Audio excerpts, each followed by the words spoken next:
Hello, everyone, and welcome to Beyond Forgotten Realms here in the MindTour Gaming stream. Appreciate you guys coming and hanging out and joining us on our adventures, as it's been some time since we were able to stream due to some hardware issues on my end. But those things are fixed and ready to go, hopefully, as new hard drives were installed. We lost a bit of information along the way, so there's some stuff that those of you that have not been a part of the adventuring party aren't aware of. So last we left off with you guys out there, our adventure ended where Belkin let loose a bolt, shooting towards the back of this hag. The bolt did strike the hag, seeming to wound her a good amount, and she was very unexpecting that.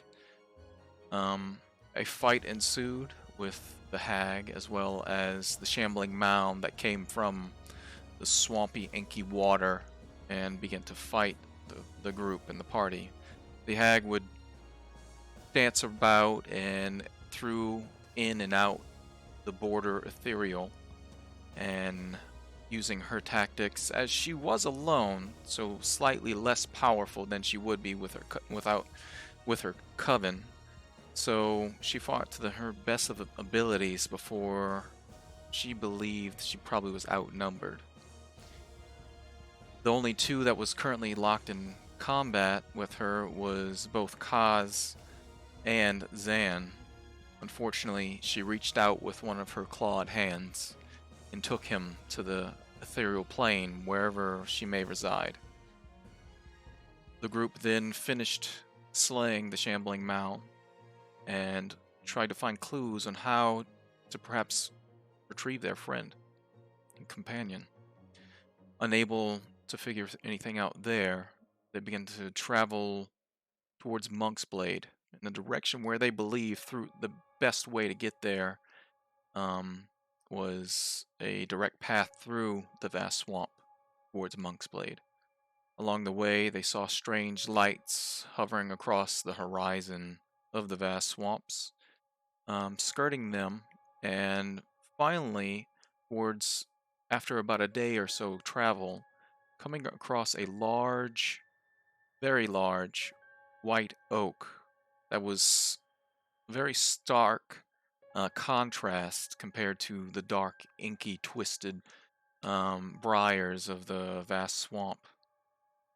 They investigated and checked it out, was able to scrounge some food from the brush and the vegetation that was there, because all around this secluded tree was what looked like maybe a moat of the vast swamp water.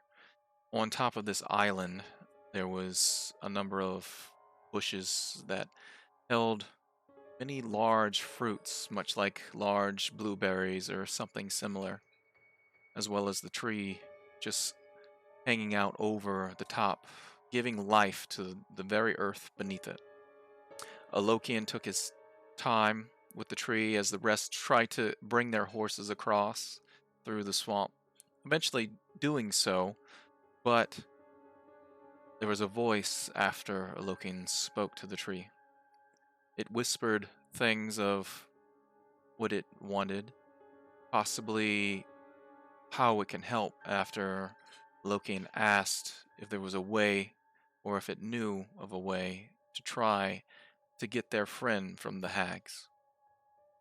This benevolent tree was able to communicate as well that it did seek something, revealing that there was a seed that dropped from the tree itself, what looked like a large, almost fist-sized acorn, and asked Alokian to plant the seed within 7 days, and it would guide him in a direction where it believed he can find help, as well as the party. After agreeing, there was noise and sound on the other side of the tree, and the group investigated, finding the tree parted and opening a doorway what looked like to the other side of some strange place that was not the vast swamp at all. They could see beautiful flowers and bugs and bees, wonderful trees surrounding this grove that this tunnel through the tree led to. The group traversed through the tunnel and into what soon Kaz figured out, the Feywild. They investigated the surrounding area as they looked about, just enamored and finding that this place was interesting and different, and also confusing, as there was no sun in the sky, but still light was all about them, as if there was a sun high above. Well, the group of them investigated the area and found a small village that was in and amongst the trees. This village was beautifully decorated between arcanely carved and manipulated vegetation, vines and wood, oak trees and pine trees, all intertwining with vines that made bridges across the canopy and the treetops. But finding that a group of these strange humanoid squirrels wearing leaf-like armor that seemed to be somehow imbued to become hardened, almost like steel. A few of them, about 20 in total, met the party as they came out speaking Elven, asking them what they were doing there. Through time, they figured out that this was a village of some sort of fey creature, though none of them figured out their name of the race. These Kirkba were able to actually help the group.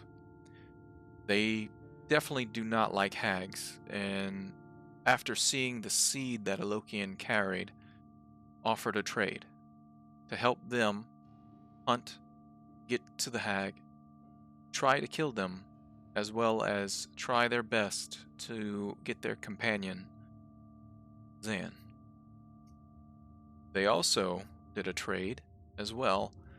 The Kirkba had apparently some sort of forge, as where, for their size anyway, to create magical arms and armament for themselves. They were able to create a vial of silver that can imbue one blade with the ability to strike as magic in silver, as well as a bundle of bolts for Belkin, silver tipped and ready to strike the hag, as they figured out that was one of their weaknesses. Now the group, finding two particular squirrels, Rato the Loud and Labelle the Courageous, those two decided to go with the party, lead them through the Feywild, as these creatures knew that if this group went alone, they would be lost.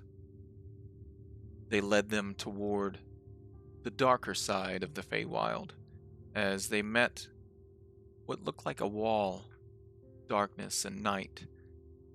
The ground and the earth twisted slightly by perhaps just the eternalness of this darkness that it lived within, and it adapted.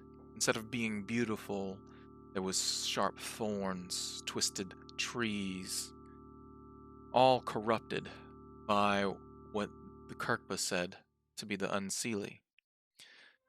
The group finally made their way into this unseelie territory, finding in lay in wait a large hound with the face of a man that sought to hunt, kill these adventurers, as well as a few strangely mutated gnolls that had curved horns. Some spots had dark red scales, small and fine, as well as the smell of brimstone emanating from them. And when each of these died, a burst of green fire was left behind, leaving nothing but the remnant of bits of ash. And that's where we left off last time with our adventures. Belkin, is there anything particular that Belkin experienced that you would like to share? Let's see. In terms of him shooting that bolt to start the fight, he did not regret that at all because he thought Cause was going to make a bad deal. And his clan has a loan shark office, so he's seen some bad deals in his time. In terms of the kidnapping, the others are more concerned as a friend and they feel responsible. He feels more like Xanon got dealt a bad hand and that's the way it went, and now he's trying to get his employer back versus any kind of noble notion, because if you don't have an employer, you don't have a job. So. Okay.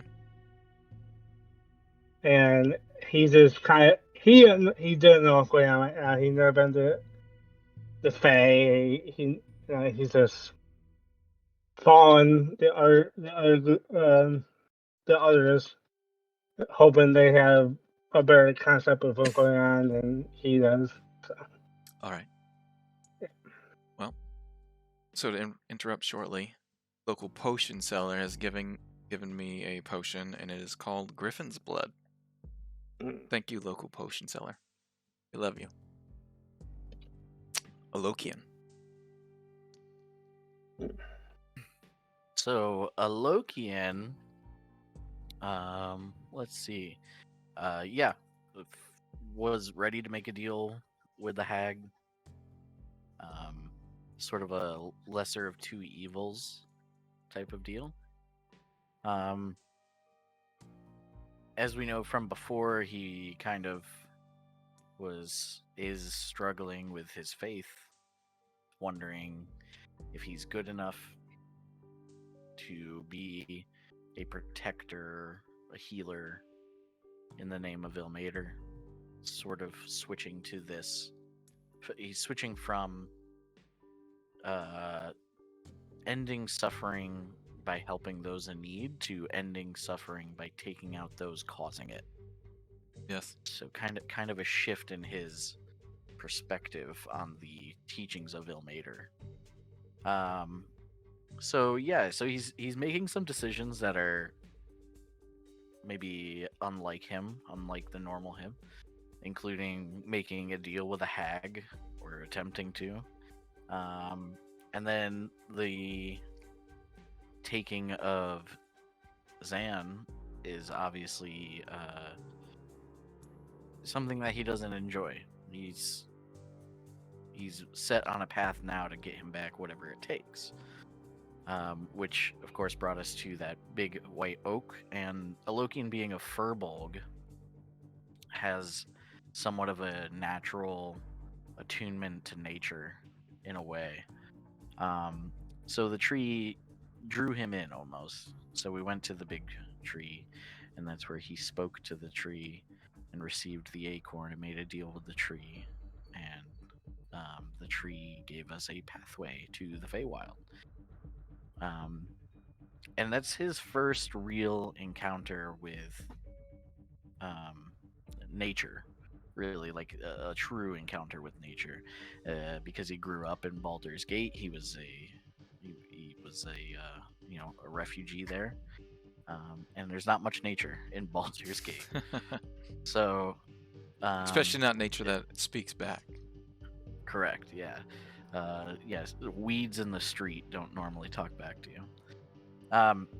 So for him, he doesn't know any other furbolgs other than his mother.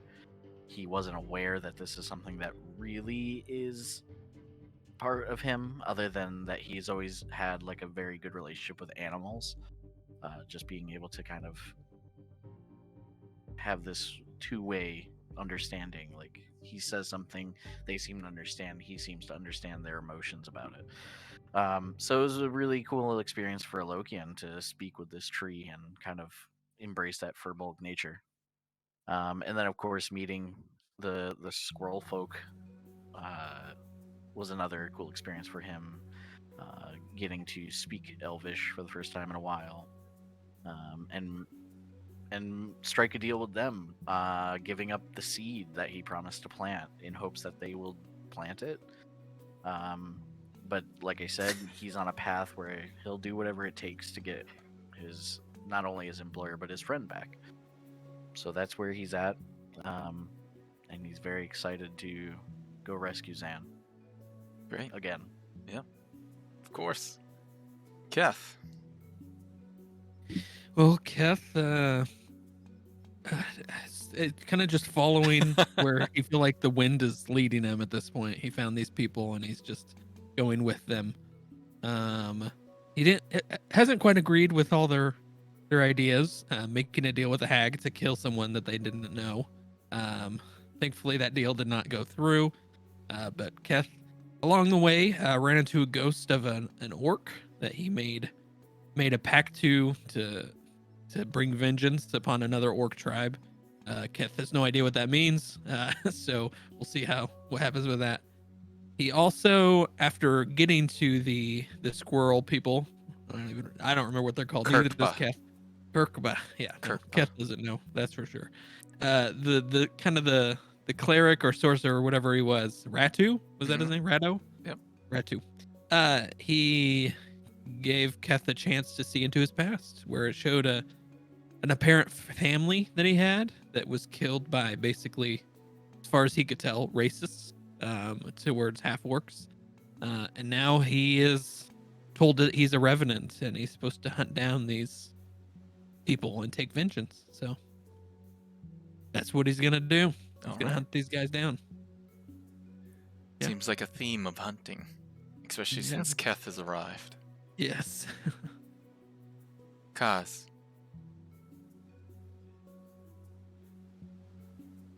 Having Zan taken is kind of a pretty dark blow considering everything that's occurred up till now. Having him taken not knowing if he's alive or dead and feeling still somewhat responsible for Zan's untimely earlier demise. He's adamant, I think, more than anything to get him back and to make sure that he gets him back alive.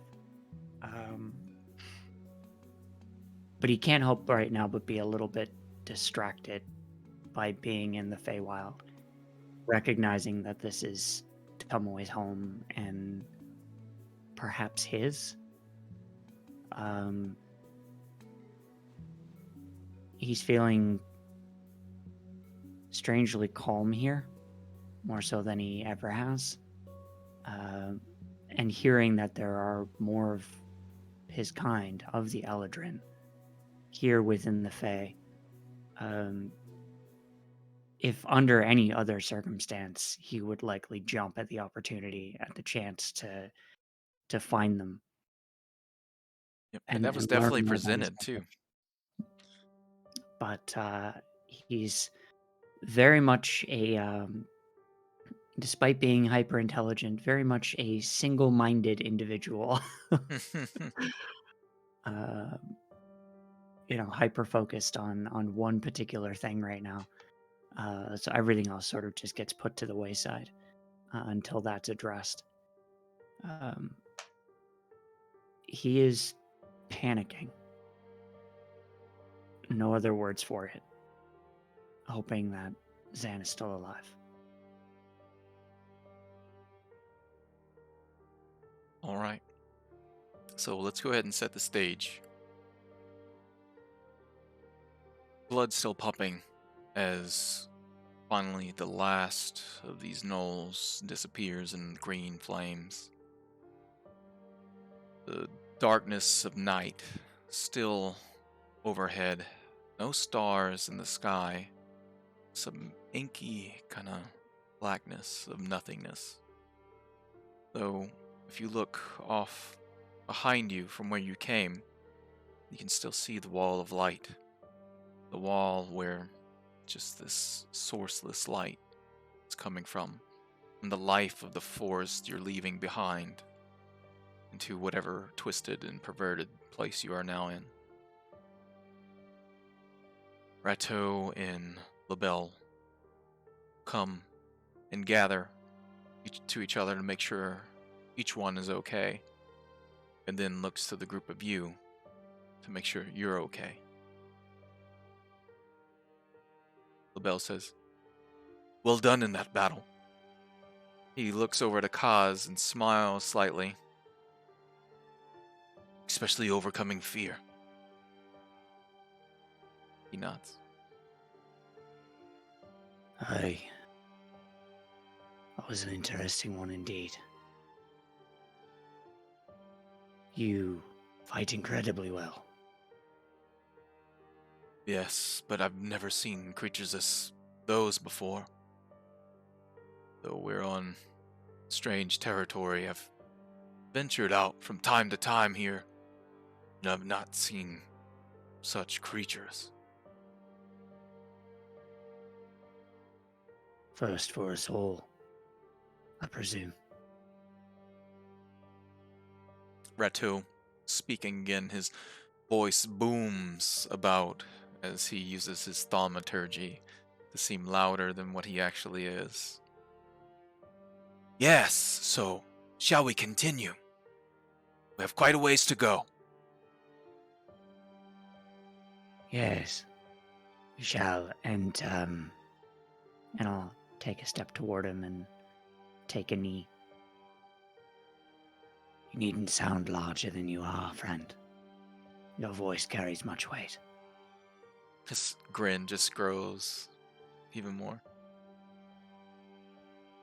All right, LaBelle, lead the way, he says, and LaBelle nods. Stay close, he says. We are in dangerous territory. You hear things, see things, you tell us. Don't listen to the promises that lie in wait here. And he quickly begins to head off, leading the group of you deeper into this darkened area. Unless anyone does anything in particular, the light that you've come from soon fades from the horizon. Hours pass, perhaps. Not quite sure. The sense of time here is strange, as there's no semblance of what you would experience on Toril in the prime material plane. So the group of you continue on, led by these two Kirkba into this dark territory. Anyone that's keeping an eye out, go ahead and roll a perception check.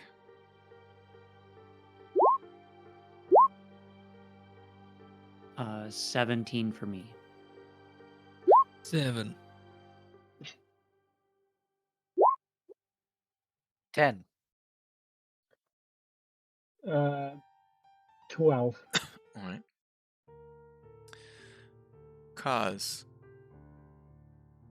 you hear soft wailing of a song. Sorrowful. Somewhere in the distance to the left side of the current direction you're heading, as you're going in and out of these forested areas, there's no semblance of a path that you're taking. You're just following the small Kirkba creatures throughout the forest here. Belkin, obviously you'll need some sort of light to actually see at this point. Unless you light a torch or have magical means, just let me know how you would like to do that. I'll light a torch unless somebody helps me out otherwise. Light a torch, my friend. Alright. Torch is lit. Belkin lights a torch and holds it out as the group of you are traveling, kind of messing with some of your dark vision as you're standing next to someone with light and looking out into the darkness. It's a weird sensation. You have what, 20 feet out for light for a torch, I think? I believe it's 20/20, so you have like 20.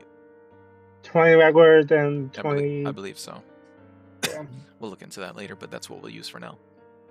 Yeah, Fair it's enough. 20 light, 20 dim. Yeah. There you go. Yep. So it's hard, actually pretty difficult to even see the Kirkba as they're leading you up ahead. Belkin, just on the dim side of your light, but you follow nonetheless as you have your companions around you. But Kaz, you hear that wailful moan, a sad song, somber. You make out. Do you speak Sylvan? I believe I. Nope, I don't. Okay, you Common- don't make common out. English.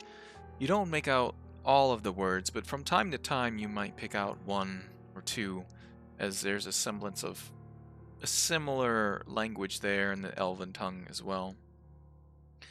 You can't make out what it's speaking of, but you hear things like loss and sadness and then love.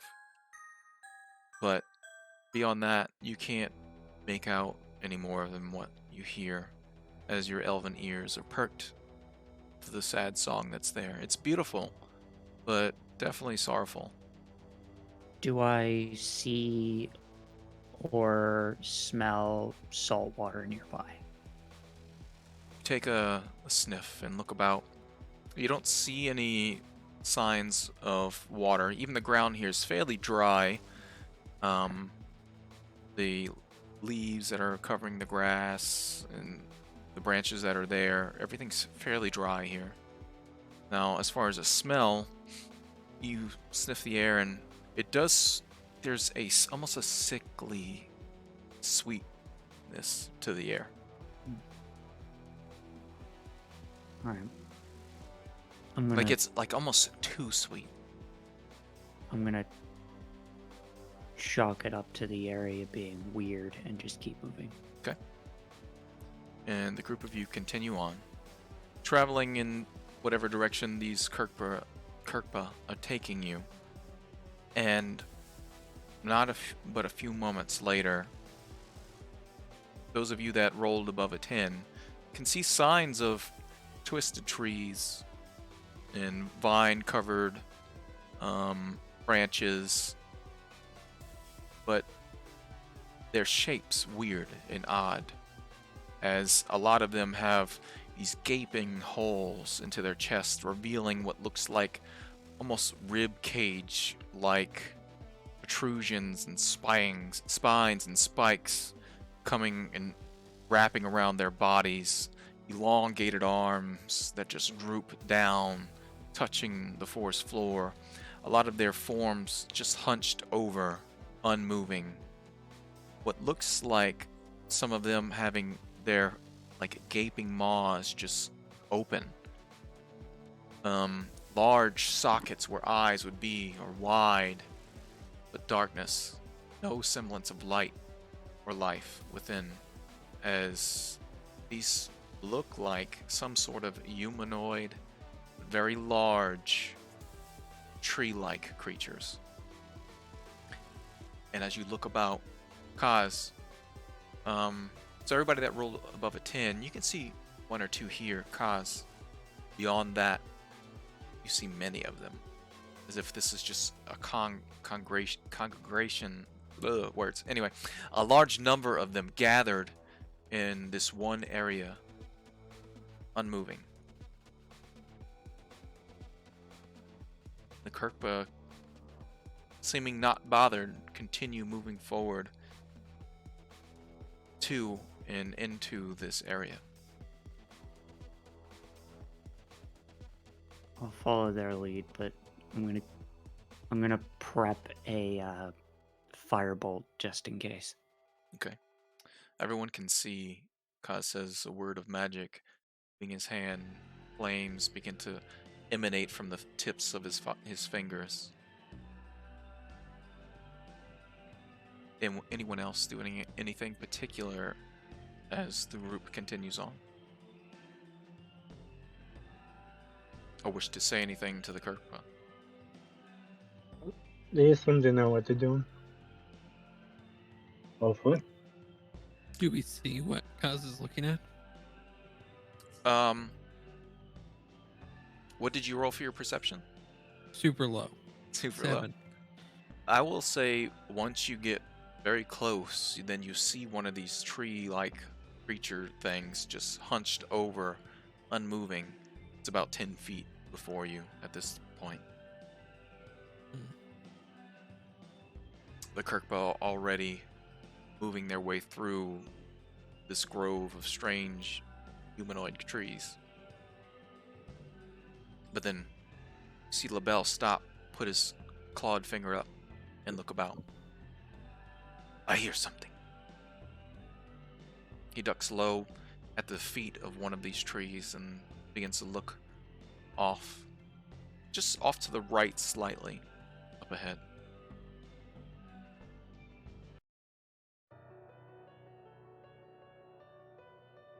What is it? Anyone that has a passive perception of 12 or higher can hear the creaking and bowing of branches, perhaps, limbs, and wood cracking slightly. I think, Alokian, you have a 15, right? You can see up ahead, especially with your 300 feet dark vision, about 120 feet up in front of LaBelle, off to the right of the direction he's heading, there's another one of these larger humanoid shapes that's hunched over, but it's swaying slightly and moving. There's a soft, gentle, like white and blue glow coming from the gaping hole that's within its chest.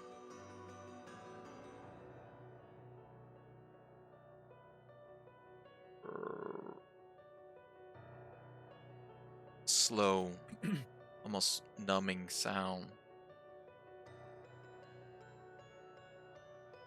LaBelle looks back to the group of you. There's one alive. Rato curses in Elven. This is going to be a problem. LaBelle says. Well, I've never seen one alive before. This is a gathering of the treants. Those that are corrupted come here to die. Perhaps then we should leave it to die in peace. I'm sure we can find a way around. We must be quiet, though. We shouldn't disturb it. It's fought long and hard against the darkness.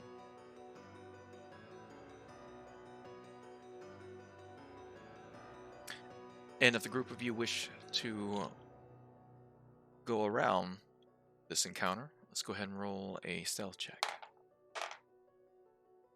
See both Rato and LaBelle sort of just point off in a direction that they want to go, disappear into the underbrush. 21. 10. 14. 9. Okay. Oh, great.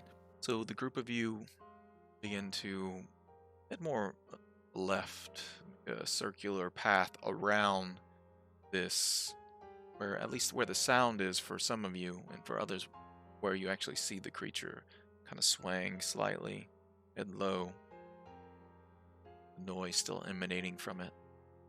See the light within its chest flickering. And Alokian, after take some time to go around this area to try to be as quiet as possible. Some of you are making a bit of noise. Its head does rise weakly and look in that direction. Its mouth just hanging open, clinging to what little bit of life it has left. It squints, as if it's looking for something that's about to come and attack it, preparing its fist at the ready. It watches, though not seeing the group of you. few minutes pass, and the sound's gone, and you leave whatever graveyard of the Ents you found. Continue deeper into the unseelie territory. There's a coldness. You didn't feel it at first. It's sinking into you. You feel as if there's a bit of your very essence being slowly sapped or pulled, chilling you almost to the bone. You feel those of you that are wearing any kind of metal armor, or even the hilt of your sword or blade, it's getting damp. That dryness that you felt as you entered this area now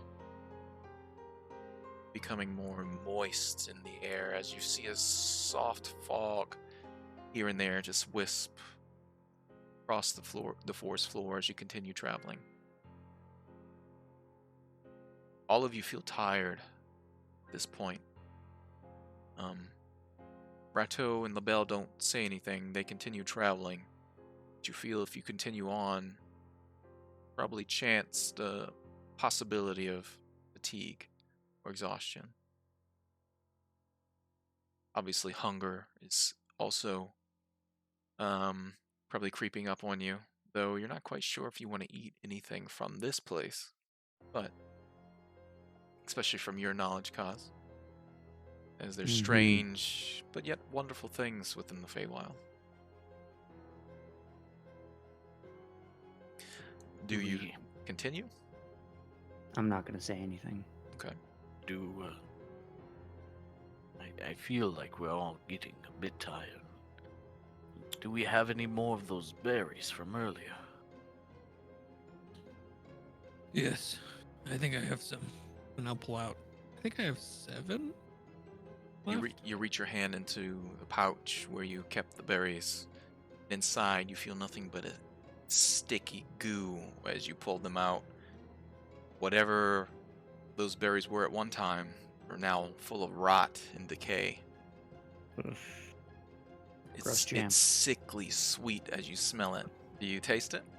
No. Okay. Is that the sickly sweet smell I was smelling? It's strange, cause it is very similar. So it must be something about the vegetation here that has that same smell.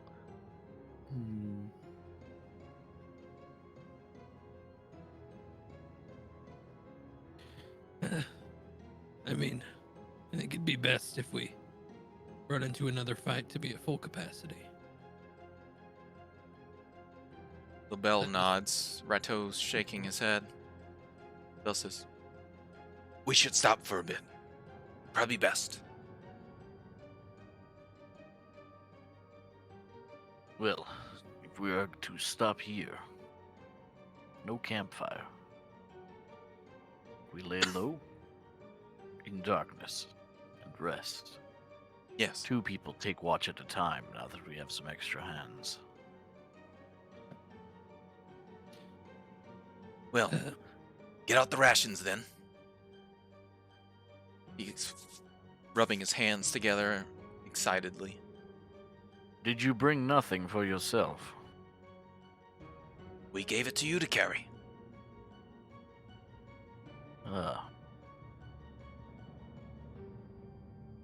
Well then, out with the rations. All right.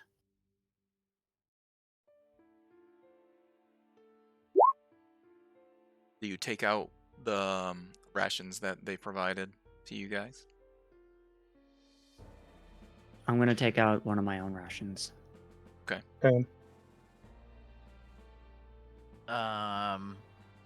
Did we put those rations in our bag of holding? Mine are. I don't know if you put the ones from Or not our those bag guys of in the holding? bag We don't have holding. one of those. Do we have a bag of holding? Yeah.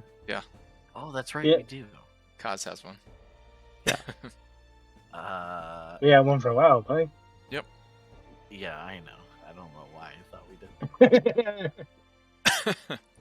I was like questioning myself as I said it. I said it with such confidence. I was like, I shouldn't have said that so confidently. Did we? So the rations that they gave us, did we put those in like the party inventory? Is that where it's at? I'm not sure. I don't remember ever. But there was like 4 packages that was wrapped in vine and leaves. Yes, those would be in the bag of holding. Okay, I was gonna say I don't remember ever putting them in my own inventory.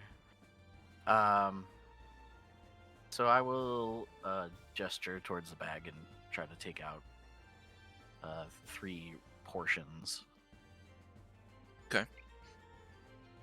They gave you 4 large packages, and you're not quite sure how much it takes to feed each of you, but you can take out a couple of the packages. As you unfoil them and reveal the contents within, you see it looks like large strips of bars, and that's made out of nuts as well as like fruit leather almost. Each package looks like it has about 5 strips inside, almost stripped like jerky, but it's made out of fruit and nuts. Both LaBelle and Rato come over and take a strip. It's like a weird Feywild granola bar. Something like that. Yeah. Okay. They each take they both take 1 strip, and cutting it in half and eating it each half for themselves. And you can see as they consume the strip of whatever this strange ration is, you see the fur almost give like if any of it was matted or dirty, it just begins to clean and looks much more healthy than what it once was. But they quickly devour the rations and then find themselves climbing a tree and begin to conversate back and forth, Sylvan tongue. I'm gonna put my ration away and take out the ration they provided. Okay. And I'll eat that. All right.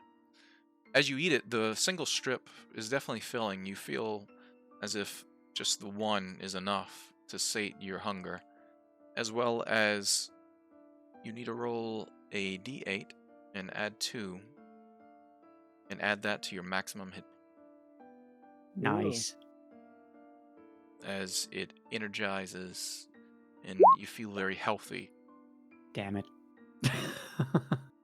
So 1d8 plus 2. Yep. And that only lasts until for 24 hours, or until you take another long rest.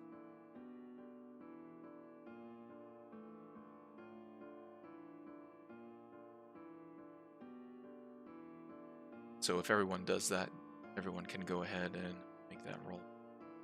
And as you eat, you feel very sated.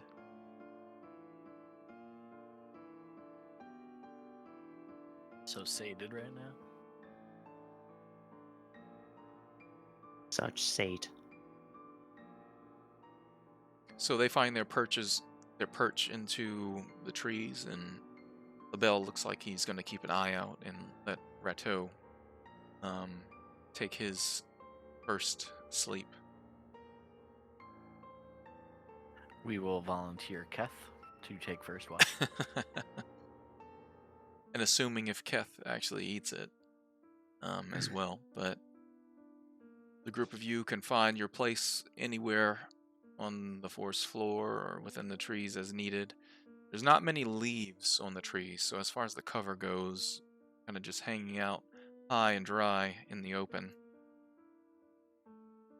So when I lay down and I look up into the sky, do I see stars? Or what do I see? Make a perception check. Okay. 11.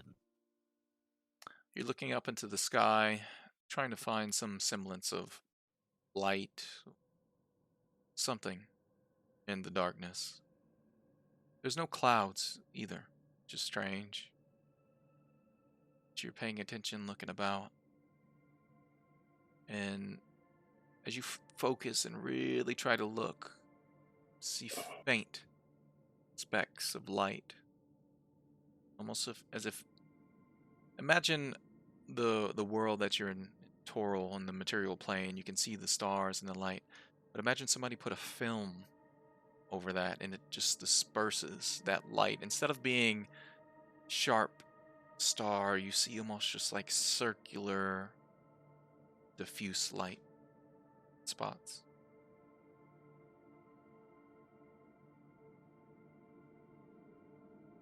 So there is something there, but it's difficult to see.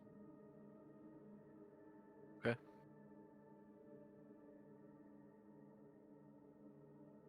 Anyone else doing anything particular? I'll begin my 4-hour meditation. Okay. Belkin just gonna find his spot and take his slumber. Yeah, I can't do a whole lot in the dark. Unlike Yeah. anybody else. Do you put out your torch to rest? Mm. Okay. Mm-hmm. Torch gone. Keth, did you Yeah. hear about the rations? I did not. All right, everybody's poisoned and they die. No, I'm just kidding. Finally, Um, the poison's kicked in. as Don't eat you poison. see as you see the Kirkpa eat the rations that they provided, their fur seems healthier. Their complexion, any dirt, kind of just falls off of them, as well as your companions after they also eat a strip of it. Well, yeah, Keth will eat some. As For he sure. does, he can go ahead and roll a d8 plus 2 and add that to his maximum hit points until his next long rest, or 24 hours, whichever one comes first. Wow. 2 plus 2. Hey, that's one more than I got. And that's added to the maximum, so if you get Maximum. temporary, it stacks with that. Okie dokie. But LaBelle looks like he's going to stay up, and apparently you were voted to stay up as well Yeah. for first watch. Yeah, Keth will probably tell everyone before they go to bed. He'll say, I think I can keep watch most of the night. I haven't been sleeping much, but I'll just rest. Kind of. So he'll just stay up because right, that's okay. He can do that. Mhm. Yeah, he'll just keep watch all night with whoever else wants to, just so we have 2 eyes. No problem. 2 eyes. So, after about an hour or so, Keth, go ahead and make a perception check.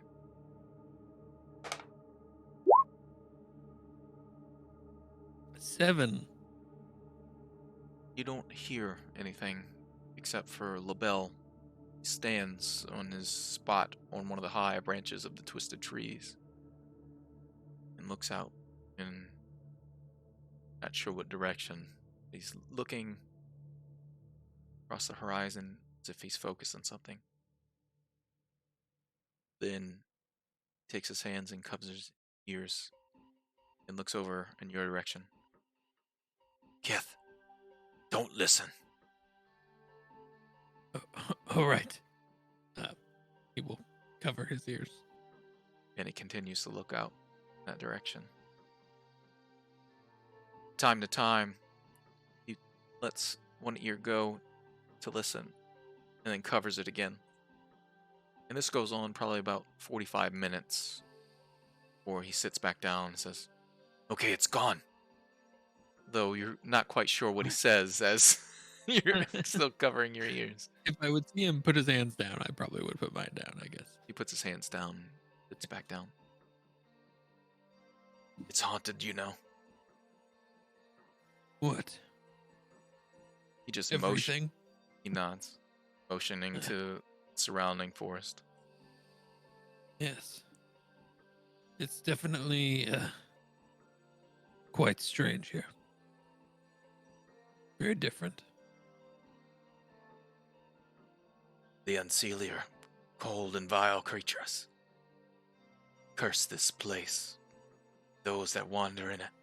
That's why we must hurry. How much farther do we have? We should get there before the next rest. Good. As long as we don't run into any issues. Hopefully. You've not seen those creatures before? The dogmen? Would I know what gnolls are? Roll knowledge nature. Or history. Nature or history? Nature. Wow, tonight's been a great night for Kath. 6. Yeah. So you've probably fought some before. You're not quite sure what they are, but you know they're vicious in combat. And they didn't really look like that. Like these ones. You've never seen any with horns before. Though the few that you've encountered, this may be just a different breed. Yes, I've seen the dog creatures before. Never with the horns and scales, but just fur. I don't really know what they are. Tell me of this hag. I mean, evil, ugly, powerful. She At least was from what we saw she was alone. at the time, other than a creature she had with her, a large plant came to life. What did this plant look like? Just almost a bunch of weeds put together with arms and a body. Never seen anything like it. I've seen many plants that live, come to life, fight, eat, devour, but also others that are wise. But this hag had a plant creature as a companion. Seemed like it. Strange. Yes. There have been few hags that we've dealt with before. They all tend to move on as they... But the issue is, if you don't remove them, they'll seek their revenge eventually. If not on your generation, those after. We have to kill them. Yes. I agree. And what of the seed of the Fey giant that he found? He said he got it from a large oak. Yes, he talked to it. I'm not sure how, but he did. Rato does that a lot. It brought us here. The tree did. Tree did. Yes. Said we could find help. We found you. Indeed. She's been gone a long time, apparently. Well, It was a big tree. that's good to know. Did she look healthy? Yes. Despite her environment. And she's in this swamp? Yes. This is where the hags were. Yes. What were you doing in the swamp? My companions lost a friend. Murdered by some men. They were chasing them. Seeking vengeance. Vengeance is a strange thing. Give in to it, it leads you in the dark places sometimes. Just looking around. Yes. Indeed it does. Hopefully it doesn't drag us too far dark. We'll find light at the end. Hopefully. Save their other friend. And what about you? Rato mentioned something of a vision. Something lingering hidden in your mind. Yes. I have vengeance of my own to take care of. It would seem.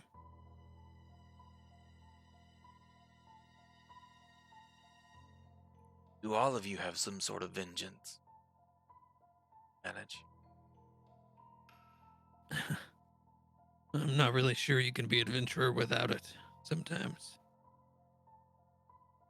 At least that's what it feels like. Well, we'll do our best to help you in this one. Thank you.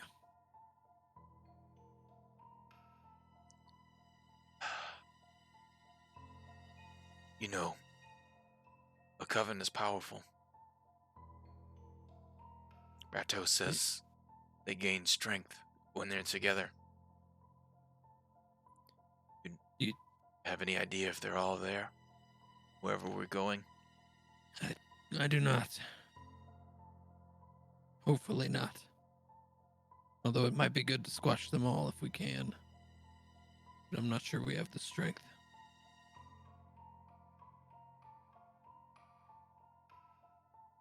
Guess we'll see. Or die trying. I'd rather not die. I have a lot to live for. Many children to have soon. Yes. And he small talks from Mhm. that point on. And a few hours pass, and Kaz, you wake up from your trance. Mm-hmm. Unless anyone wants to do anything particular.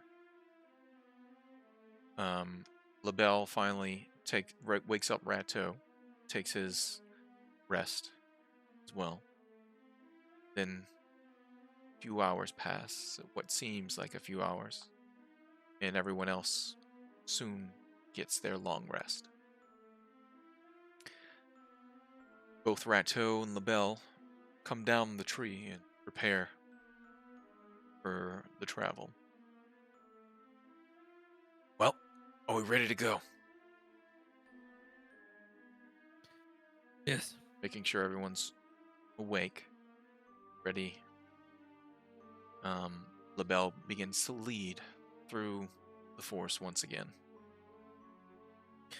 This time, that coldness is still there, lingering, seeping into your bones, though whatever rations that the Kirk provided, it seems to fight off some of that semblance of seeping some of your essence, and your life is a bit hardier. This place drains it a lot less than what it just did the day before. And a good amount of travel passes before you can see bits of ruins, old structures, maybe a piece of a small thin wall, curved arches that are broken and crumbled, stone that still remains, overgrown with mold, vines as well, tall grass all about the area ahead. As you can see, Lokian, you're probably the first to see, as you have the 300 feet of dark vision, the ruins that you're now entering. Something old and ancient. And if you've ever seen any sort of elven structure, it has a bit of semblance of that. But it's been long destroyed and gone. As you enter these ruins, Alokian, you do notice from time to time you see a skeletal form either laid against some of stone that's still there, but covered in vine, in mold, and moss, long dead, ancient, darkened bone.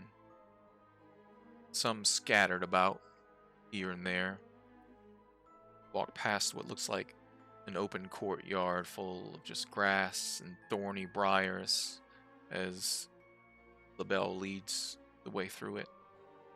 You can see more skeletal bodies all about the ground beneath the grass.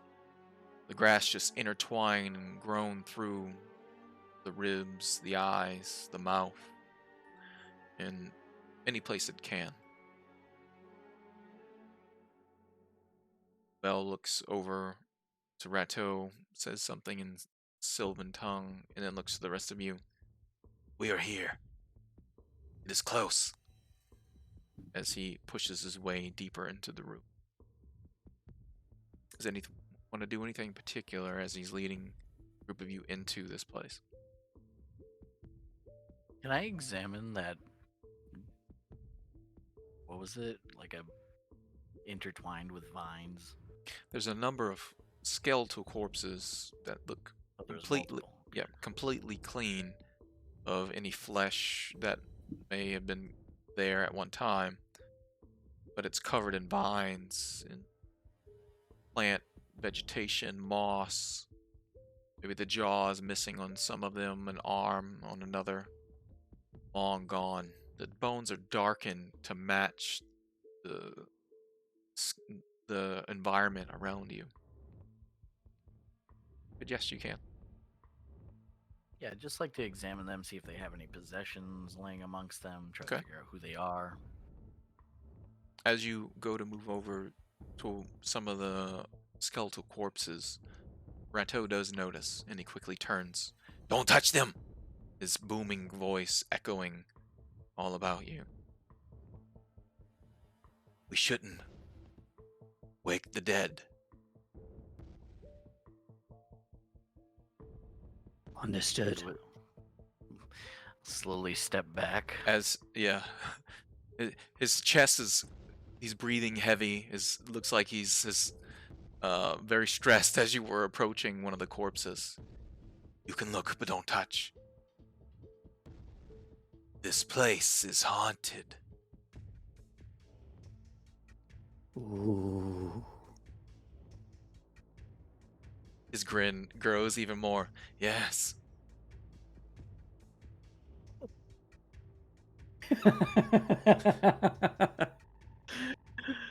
All right then. First hags, then ghosts, right? He's watching all of you, making sure you're not going to touch anything. LaBelle says, "All right, let's go," and he's beginning to lead you deeper into the ruins. Do you still continue to go to mess with any of these corpses? No. All right, Yeah. so you don't examine anything, okay? And No, I'm not touching them. all right, It doesn't look like there's anything of worth on them, right? there's a lot of grass and vegetation, just kind of all about them. You'd have to kind of move some of it aside to look. I'd rather not. No. The smell of rot is kind of getting to me a little bit. A Lokian wouldn't. Joe would. But a Lokian- What's strange is there's no smell of rot. It's just still that sickly sweet smell of whatever vegetation that's there in Yeah. this area. Because these corpses have been long dead. But Hmm. you continue on going into these ruins. It's covered in vines, and the forest has definitely reclaimed a lot of it, but it's still twisted and perverted in a dark, sinister way. And then LaBelle stops at the edge of what looked like at one time some sort of thoroughfare or maybe courtyard, as he goes through a window of an arched very finely crafted at one time archway, and stops at the top of the window. He points. "There it is," he says. Rato quickly leaping through the window and on the other side and into that courtyard. As you follow, you can see Rato rushing over to what looks like a 20-foot tall metallic humanoid form. It's sort of arms at its side. It's just kind of knelt down on the ground, motionless. Vines have grown in and out of its body, wrapping around what looks like some sort of armored head, that the shoulders actually have some armor plates that almost cover where a featureless face is. Its body is made out of some sort of silvery metallic metal, but in the center of its body is a large disc shape that's concave slightly inward, and in the center is a almost like a inset pipe that goes into its form. That disc is gold in color. It looks like you can shift a number of arcane runes that's on the centerpiece of its body. Its hands are massive, large plates all across its body, but it's knelt down there. You can see large slash marks across the armor, dents. Some spots on its shoulder looks like there was multiple explosions, and some of the metal just opened up and pierced in number of locations all across its body. One of its legs from the knee down is completely missing. But its form just sits there, unmoving. And Rato begins to walk around it, muttering to himself. LaBelle looks at the group of you. "We're gonna need it," as he motions to Keth. "The stone." All right. He'll hand the bags that he's been carrying to Okay. a Lokian. A And Lokian, he will okay. move over and pick it up. And do the group of you enter the courtyard area there where this whatever creature is? No? You can also see anyone that does more bodies here, but multiple of them look like they've been crushed. Like you see large fist marks into the ground or stone where they were concaved in, but then there's a skeletal form in bits. Those places. You also see some of them look like they were pulled limb from limb and just thrown about the yard.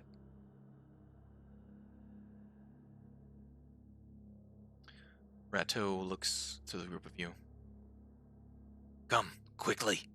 His voice booming about the area, echoing throughout the ruin.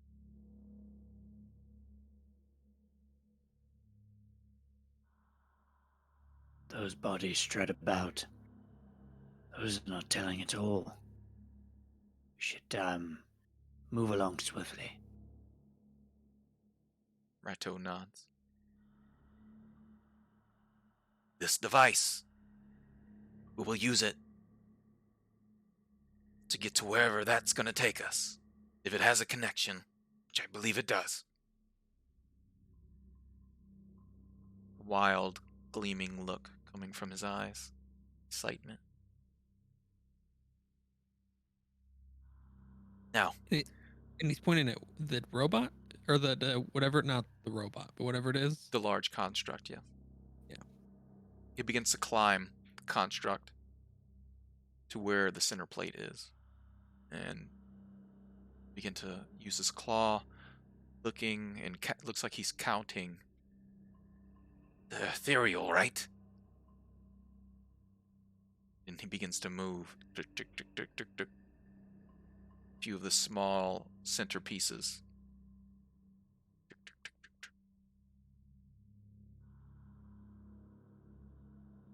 takes him some time to do whatever calculations that he seems to be doing. Does anyone do anything else in the meantime? I just want to pay attention to what he's doing, see if I can make any sense of it. You go into the courtyard. Yeah, if I see him Yep. fiddling with it. Yep. Go ahead and make an Arcana check as you're watching him move these small circular disc center of his chest. 13. You're not quite sure what he's doing, but the layout of these different runes on the chest, as well as how the circles meet and intertwine with each other, it almost looks like the layout of the different planes of existence. Oh, okay. That's interesting. And he's moving different things. You can't make out, because you can see, okay, this might be the prime material plane. Maybe this is Hades. Yeah, but other than that, you can't really make out any more of what he's doing on the actual construct. Okay. And after about 30 minutes or so, unless someone wants to do anything else, he looks over to Keth. Place it here. And he's motioning into the concave spot in the chest. Am I gonna be able to get it back?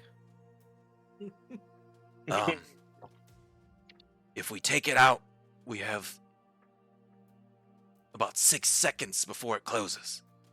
Okay. All right. He will pull out the stone and put it in. Okay. You place the stone inside, and as you do, you feel a bit of,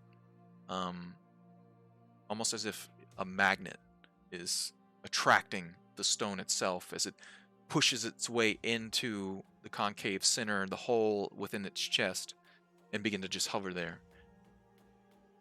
And you almost hear like a small hum begin to emanate from the center. Rato waits for a moment. That should have worked. He begins to calculate more. Count. And after about another 10 minutes or so, nothing happens.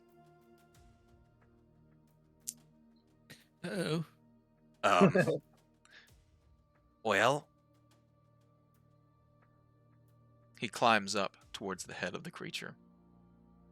And I'm going to walk over and kick the construct. okay. You kick it, and it, on one of its thighs or something, there's a tang of metal, but it doesn't give way almost at all. It feels extremely solid and heavy. But nothing happens. It begins to look at the head of the creature and climb around, open its jaw, looking inside. We have to turn it on. I shall assist in looking for an on button. Okay. Go ahead and make an investigation check as you're examining the creature to see if there's any way to turn or activate it. With advantage, because someone's helping. Sure. Okay. Well, I mean, I'll help. Yep. I can't guarantee that. It did not help very much, but 15. 15. After you examine the creature, you can tell that whatever power sources on the inside of this creature is dormant. Though there is some semblance of like life or energy that is there, obviously, because it connected with the stone that Keth placed there. Now, as far as a way to activate it, is definitely connected to its center plate for whatever on switch may be there. If you want to try to examine it a little bit more and mess with it, you can make another Arcana check to see if you can figure it out.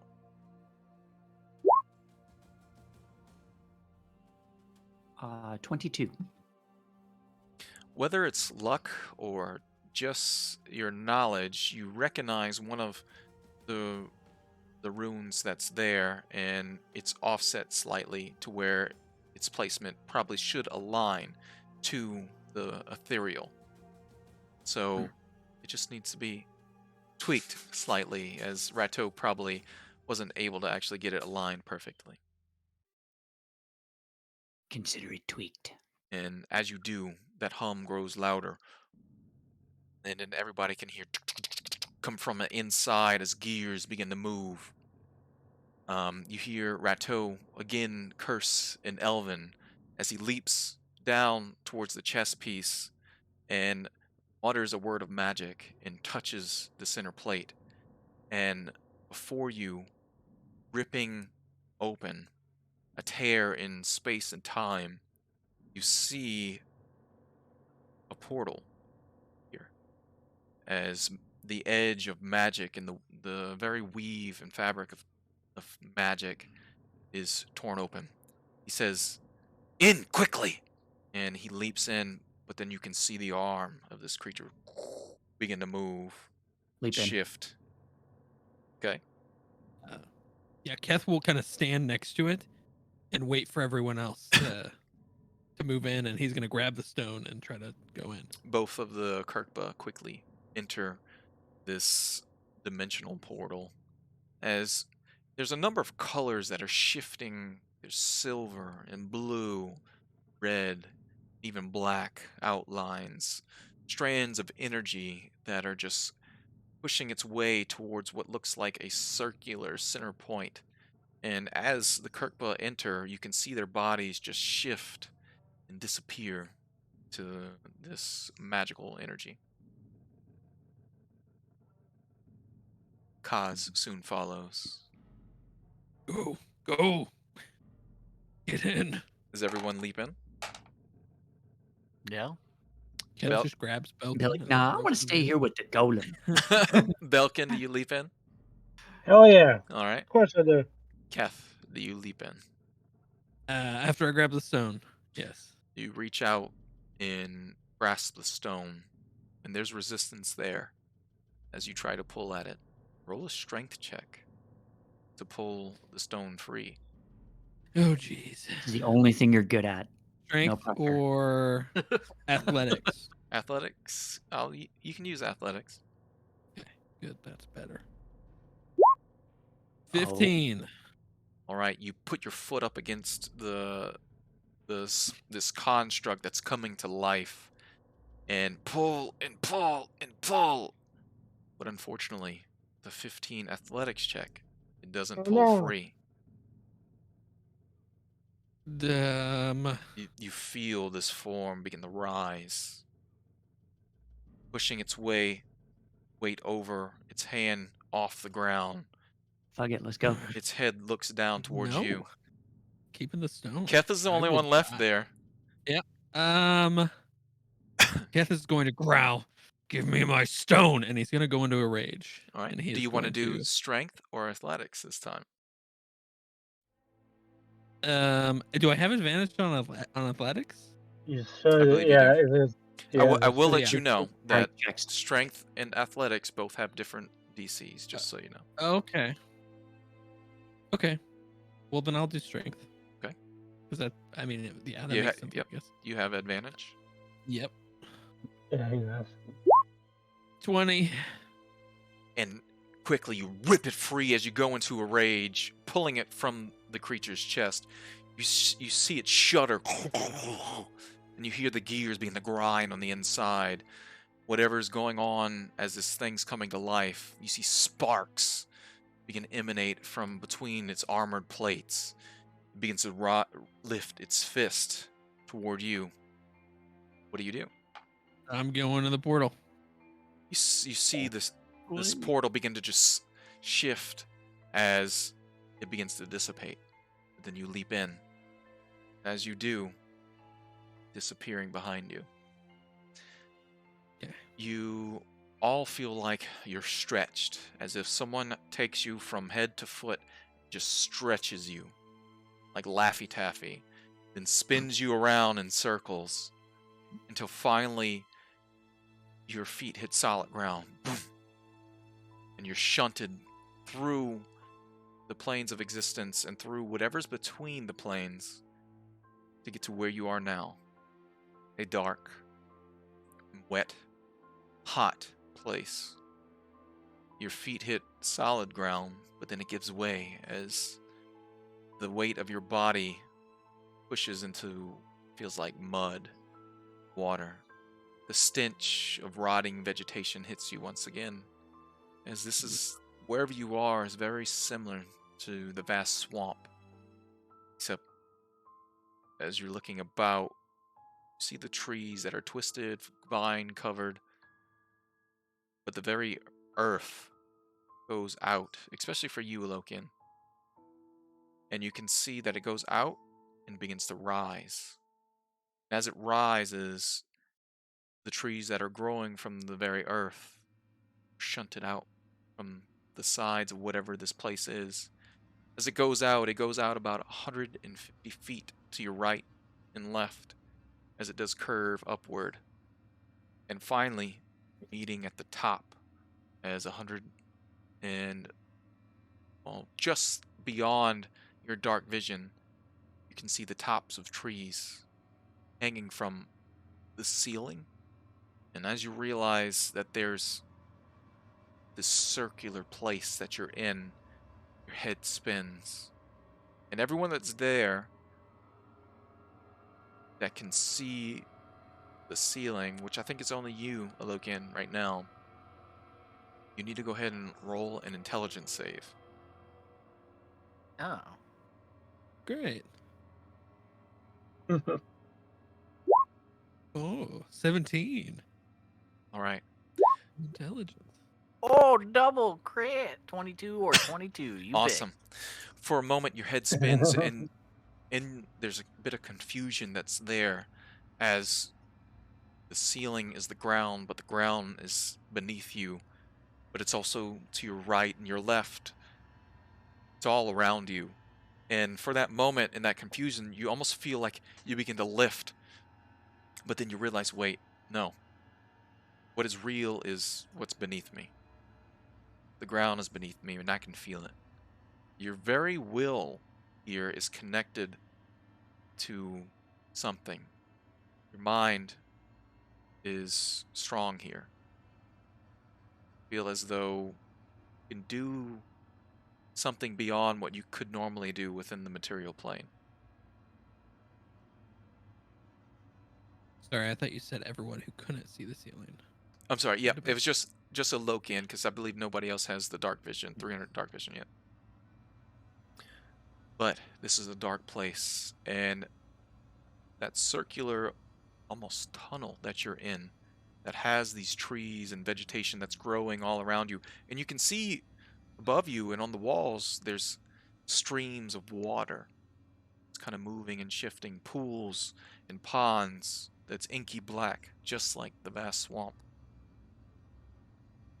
But this tunnel goes on beyond your dark vision, slowly turning.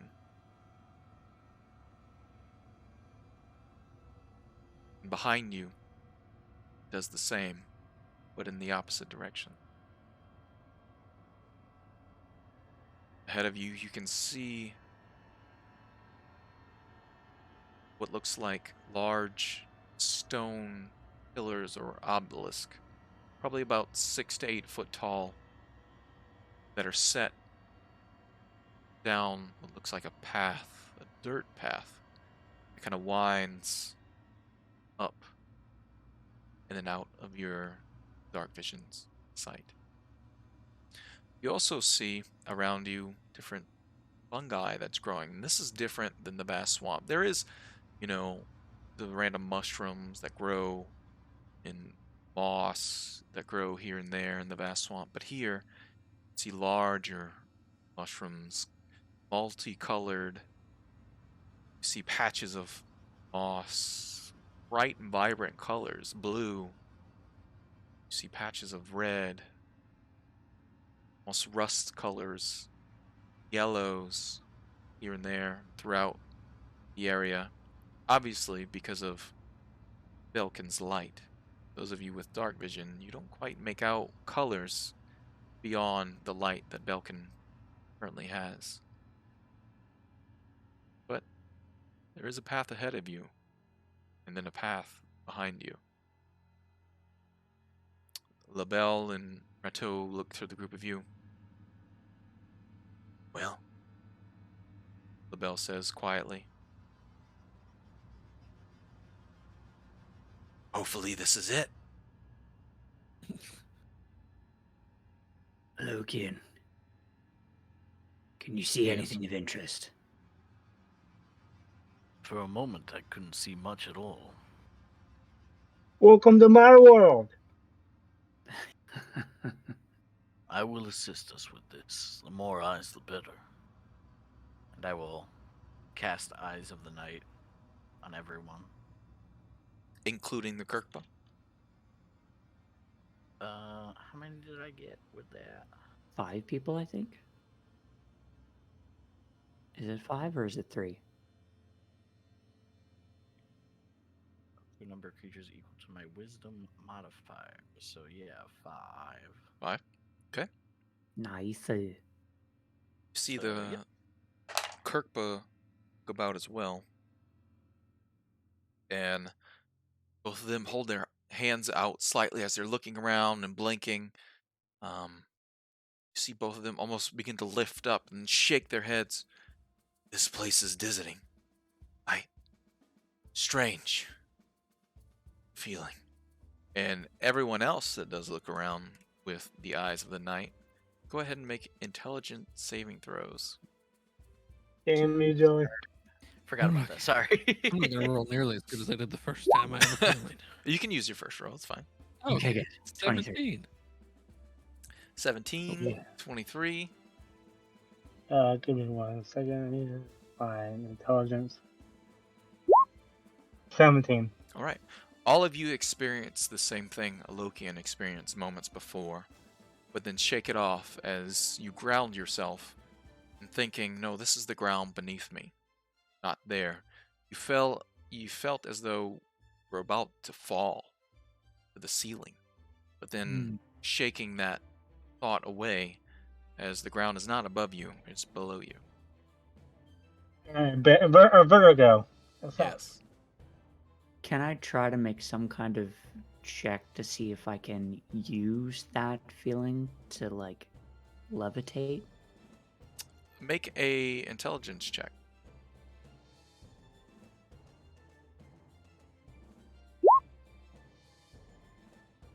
$11. Everyone can see Kaz focus for a moment as his body slowly begins to rise, his feet leaving the ground. And then all of a sudden, he begins to fall straight towards the ceiling. I need you to go ahead and make another intelligence saving throw as you begin Shit. to fall upward.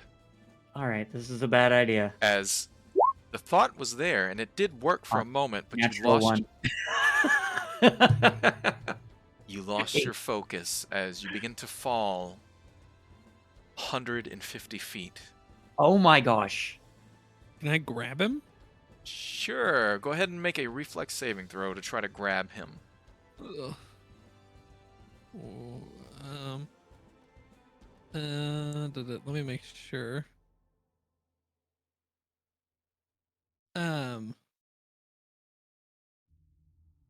When you're Dutch. Does Danger Sense come into play at all? I would say that this is probably dangerous. My wife, it's For me, at bothering least. me. Even Eat your food! 16, I guess it doesn't matter. 16. As Kaz begins to all of a sudden begin to shoot upward, you feel that there's danger happening. You feel as though Kaz is in imminent danger as he's falling upward. And you reach out and grab a hold of him. Your feet even lift off the ground, but your weight pulls him back down. As Kaz is still falling up, it's odd sensation as you're on the ground, grounded, but he feels as though his entire weight is falling upward. Thank you. Foolish bride. I thought I could control it. This sucks. Do we gotta put a leash on you? Is that what we got? And Kaz, after a few moments, you can think about being grounded here as you try to put out the floor above you out of your mind. As you're fairly intelligent, right? What is your intelligence score? 20. Yeah. You focus for a moment, take your time, and you're once again on the ground next to your companions. You're a smart guy. Don't make dumb moves. Well, That's my job. I felt like I was quite close, but perhaps I won't try that again.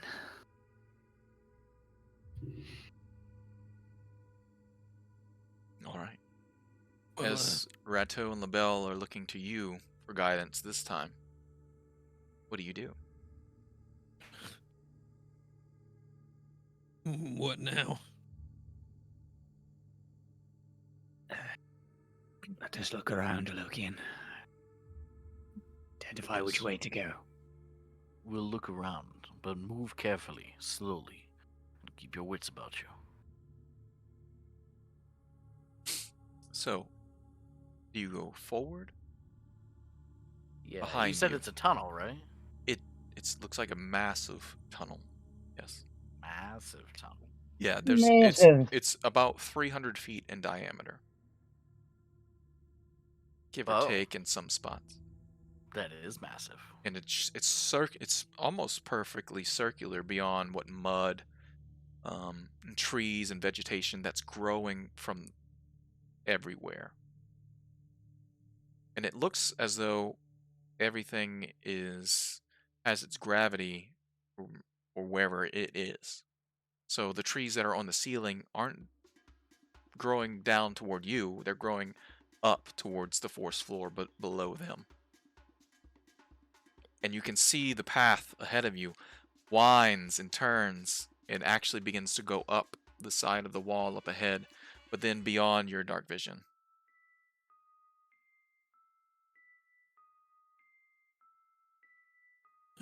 There is a One path strange here. place to another. There is a path here, but you don't see any signs of, well, yeah, Alokian, you don't see any signs of any, like, footprints or anything in this, like, vicinity where you currently are. Just the strange molds and the oddness of whatever this place is.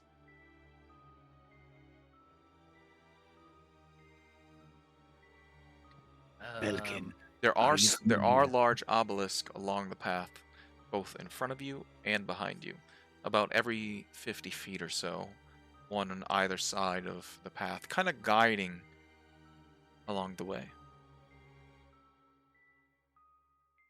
Go ahead, Lokian. I was just gonna say I would move forward, but Belkin, Mm. are you familiar with the Arcanist's scientific term for this particular space? Mm-mm. Allow me to enlighten you. I look around. Fucking weird. Yeah.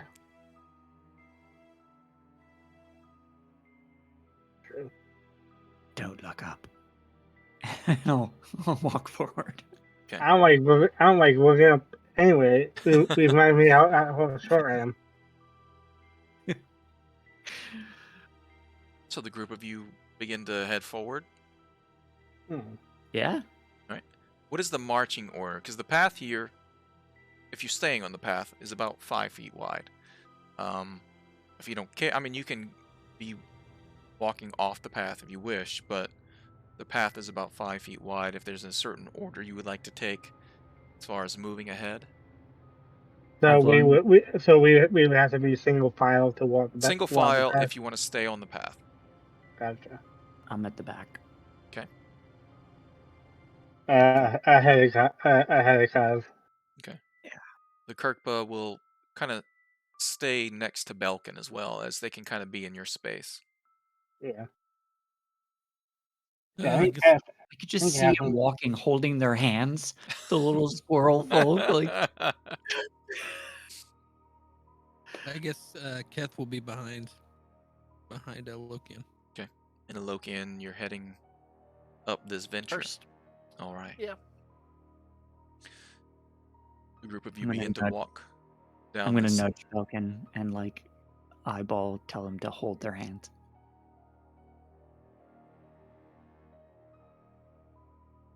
Come on, they're almost your height. It's the least you can do. They're fine. They don't want to hold my hand anyway. Do you hear that? He doesn't want to hold your hand. Rato doesn't speak, he just grins, and LaBelle says, "Good. We might have rabies, and we bite." See?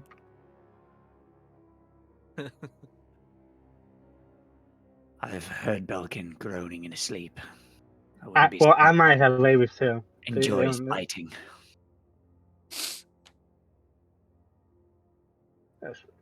Alright, so the group of you begin to head down the path as it does wind through the trees.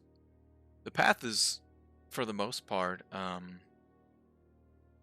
fairly compact. You don't have to deal with a lot of mud, though it's still a little bit slippery, and it does give way from time to time. There's not any water or anything like that on the path. When on the either side of the path, you run across that from time to time. But as you walk past some of these large obelisks, it lights green fire to emanate and swirl about each of the obelisk, giving off a faint glow as you do. Nothing else seems to happen beyond that. Okay. Right. Anyone else do anything? Otherwise, we'll continue. You continue down the path. Another 50 feet. Another one of these obelisks you pass. Another small burst of green flames circle the obelisk. And this continues as the path winds up and begins to go up the wall. What looks like the wall. But as you're heading that direction, you all try to stay focused that this is the ground. You all need to make another intelligence save as you're walking up the wall down this path. Goodbye, guys. Cool. See you on the other side. 3, natural 1. 22. Ooh. 14. All right. Good luck catching the 21. big guy. All right. Everyone but Keth seems to stay focused and grounded. Kaz and Falcon, you're pretty well set on what you need to do to not fall upward. But as you begin to traverse upward, you see Keth begin to slide right. Let's see. He's sliding right past Belkin and Kaz, both Rato and LaBelle. They seem fine, but they look up towards Keth as he begins to slide and fall forward. Keth, you can make a reflex saving throw as you begin to pass a couple trees and reach out and try to grab them. 8. You hear him hit a number of trees, fall into vines. Keth. Was that moment in The Simpsons where Homer falls off the edge of the cliff and just dun, hits everything on the way down? Basically. You feel as though you fall maybe 40 feet or so before your body slams into a large trunk of a tree and stops. You take a total of 17 points of damage as you smash into this tree. Everyone hears a loud crack as he does. As he's hovering there at like the top of the tree that's kind of holding him at the base of the upper level of this large tree. Some of the branches broke. Vines are all tangled up across his body. But it's strange to see him falling in an odd direction. Keth, you feel as though you can stand, but it's at the trunk of a tree, which is an odd angle. You are wounded, and below you, you can see at the base of the tree, this large amount of water, inky, muddy water beneath you. And you're about 40 feet away from your companions. Up, kind of above you.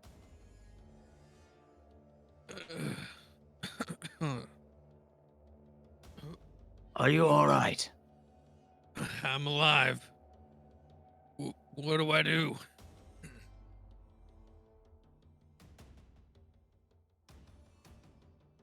How far away is that tree that he slammed into from the where he is now? From where you guys are is about 40 feet. No, between him and so he hit like a tree on the way up, right? Yes. Well, he kind of Okay. fell like past you guys and back the direction you came. Oh, Okay. So can I just go back? It'd be uphill. Kind of, Okay. yes. So, as you begin to try to center yourself again, unless anyone's coaching you through it, go ahead and make another intelligence save. Think about the ground. Where you wish to walk.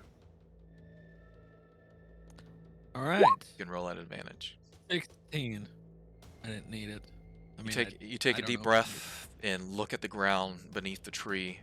Your feet begin to slide as you feel the gravity shift toward the direction of the forest floor as you fall towards the water that's beneath you. You splash in, land on your feet. Here, the water that you're currently in is about waist deep. And I'm assuming you head back to your group. Yes. All right. He traverses through some of the water and finally hits somewhat of dry land and mud. Gets back to the group of you. Wounded, muddy, dirty, and that smell just of swamp, decay, and fumes just emanates from him at this point. Thanks for catching me, guys. Glad you had my back. I am. Well, I never catch anybody falling up before. That'd be the first time. That Well. admittedly would have caused me to be dragged along with you. I do apologize. You are Belkin, what's a polite way to say heavier than me? Fat. You're fat. Wait, no. You Kaz are. just takes Kaz and throws him in the air. Cause roll a reflex save. No, I'm just kidding. nope, it's happening now. Now, before we continue, 15. You land on your feet like a cat. might I Cool. make a suggestion? Yes. It might be my idea, but go ahead. Yep. Go ahead. I think we had the same idea. Probably. Somebody, give me your hempen rope. Yep. Yeah, my idea. Yep. No, that is a terrible idea. I've got a better idea. Why don't we all tie each other together with hempen rope? Yeah. Gods damn you. I kid. Yes, I'll reach into my bag of holding and pull out 50 feet of hempen rope. Okay. Now we tie this all to each other. Mm-hmm. If one of us are to lose our focus and fall a direction, the rest of us shall be the anchor until they regain their focus. Yeah. Hopefully, the heavier ones stay focused.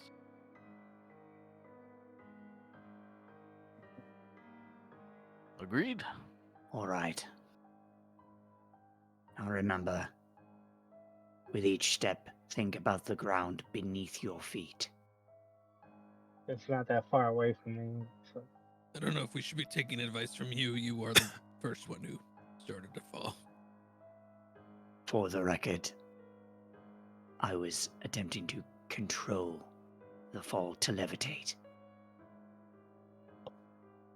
It worked. Well, not every scientific attempt succeeds on its first. Once we all have the rope tied around each other, I'm going to try the levitate thing again. Okay. So who's tying the rope to each other? What would that? who- What would that be? Sleight of Sleight- hand. Me Uh, by me. Yeah, Okay. let's let the nimble one do it. Belkin, you're familiar with knots, am I correct? Mm-hmm. Good. Tie some good ones around us, please. I'll do a good one to everybody but Kaz now. You just make it a slip knot, so it just slips right out. Yeah. All right, let's see. You want a singular roll for everybody? Go ahead and roll for each person. Both Each person. Rato and LaBelle say they don't need to be tied to your ropes. Okay, that's fine. So four of us. So 4 times. Alright, Let me know what each roll is for each individual person. we'll start with the heaviest. Kaz. Or it might be awoken. Both You know, I was gonna say Alokian's probably heavier right Yeah. now with his I plate. am Yeah, he probably is. 100% heavier. Yeah, awoken then. I'm a very heavy boy. 15. 16? Okay. 15. Right. You think you 15. do tie a decent knot onto Lokian around his waist? Alright, Kaz is next. 22. Again, another very well knot around Keth's waist. How much room in between each person do you give? Because it takes probably about 5 feet of rope to tie each person. Yeah. See, it's 50 feet. There's only 4 of us. 10 feet each. 10 feet, okay. Give them some room to move if they want. Alright, so got that. And that's in Kaz. Botch, but passing luck. So, Also, if you're doing 10 feet, you'll probably need 2 ropes. then 5 feet then. I'll make Oh, it. there's 2 ropes for sure. Oh, is there? Yeah. Okay. Then I'll do it 2 rope then. All right. I'm sure somebody else has 50 feet of rope. Yeah, I think I do it too. So you get a That's fine. botch for Kaz, right? But halfling luck. Halfling so, luck. See if you kill your friends. Botch again. Wow. Botch. All right. You think you do a great job in tying Kaz's waist as well. Do I see him fumble the fuck out of this? Roll a perception check. Oh, actually, do you have sleight of hand as a skill? Are you trained? As a skill, no, but I'm dexterous. Well, Like, I'll let I you get- roll a perception check. Okay. So Joey gets a double crit. I get double botch. That's fine. Told you I wouldn't do guys. No, I don't see shit. Okay. Nice. No, he does a well. He does a very well job in tying you to everyone else. Now roll for yourself, Malkin. You got it. 25. 25. All right. Everyone is tied and secured and ready to go. Yep, sure is. Look, Keth, you must understand. It is all a matter of understanding the arcane in your surroundings. So if you think and you focus, and I'm going to try to do the levitate. No, please All right. screw up. Roll another intelligence check. At this point, I'll allow Arcana. Does anybody have a inspiration right now? 26. Dang it. If I had an inspiration, I would make you re-roll that. All right. 26. Yeah. What are you trying to achieve? To hold myself in place long enough to show them that I can do it and then return back to the ground. You can see Kaz's feet leave the ground again as it begins to fall upward, but then float just a few feet above the ground and then slowly lower back down. It's all a matter of perception and understanding. You should have done that earlier then. He kind of smiles and he'll start walking. I won't catch you next time if you start following that All right. too. So the group of you continue on down the path Mhm. Alrighty. or up the path. Yeah. Yep. Again, it winds back and forth up the wall to the ceiling, or what is the ceiling. It's very confusing. Though at this point you have the understanding of how it works for the most part. You've dealt with overcoming whatever vertigo that's there, and you're able to keep your feet on the ground for now. But you continue down the path. As you pass obelisk every 50 feet or so, they light each time, giving off the soft green glow, ominous in this area. And don't notice it, Alokian, or it happens. As you walk past, brush through some of the low-hanging trees that's crossing the path. In some of those trees, this red mold, rust color that's kind of blending in across the branches, just begins to explode, puffs and plumes of red spores and dust, kind of engulfing that area where you are, as well as you and Keth. Both make reflex saving throws, please. Great. I do have advantage on this. Oh, I don't like this tunnel. 17. 17 as well. All right. You both duck low as this pollen or dust and spores just kind of land all across you, cover your face. As it lands on your skin, it begins to burn. You take 3 Ouch. points of poison damage, but fight off the effects of the poison itself. As whatever this strange mold is, it lands on your exposed skin and face and just begins to burn. You feel as you begin to just wipe it off quickly, off your body, perhaps rubbing it off with some of the mud that's nearby. But the poison doesn't take hold. The mold doesn't find its way into your skin enough to take hold. We But- should watch out for that stuff, I think. As you look around you, you can see more piles of these red colored molds all about you.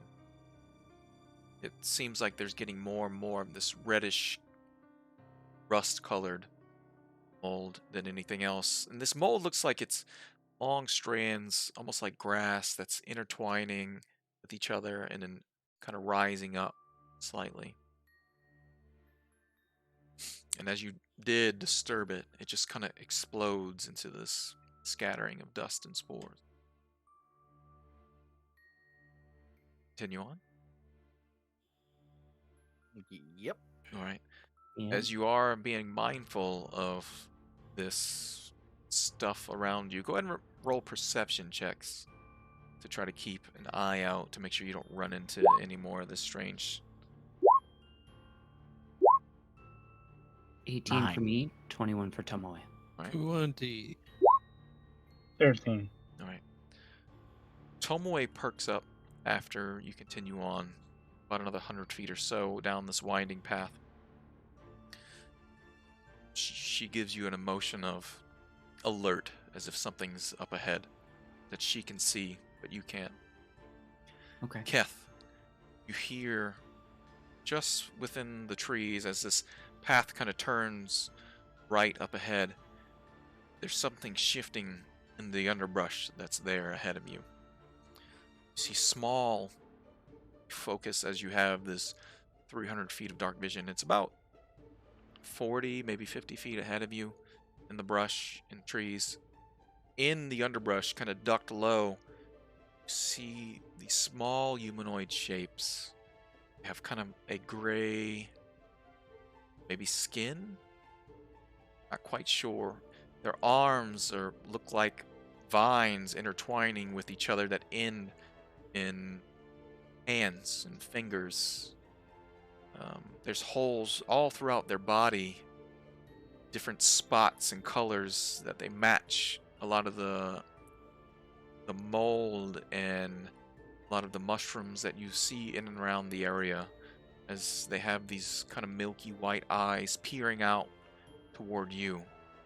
There's two there within the brush, and beside them, some kind of long, dog-shaped creature that has long thorns all across its back, and its head is sort of flat, with a large maw, almost like a toad or a frog, as it's all watching you. This bit of mold just kind of rising up in small little hairs all across their bodies. And they see us? They look like they're lying in wait. Ambush ahead. As you say that, let's roll initiative. Who's a good boy? Do we want to take a quick break before Sounds we good. get into Yeah. this combat? Yeah. Yeah, let's do that. All right. So we'll be right back, guys. All right, we're back. Let's get this show on the road as Keth and Tomoe both spot something up ahead in the trees and underbrush, as these creatures are in lie and wait, waiting to pounce. So, did everyone roll initiative? Duh. Mm-hmm. Nope, I did not. There it is.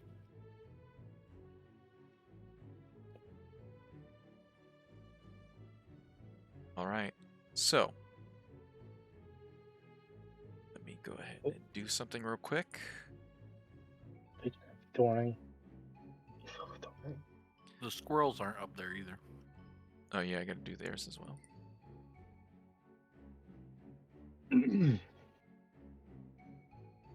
It's Get to their character sheets.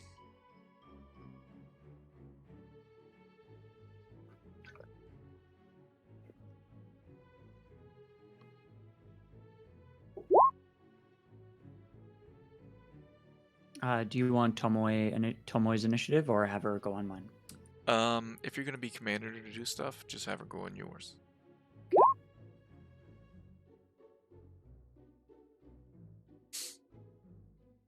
All right, are ready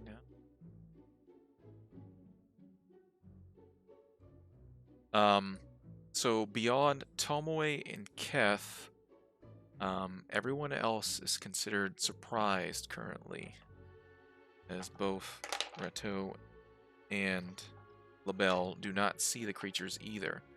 Let's kind of line ourselves up. I know they were up there by Belkin.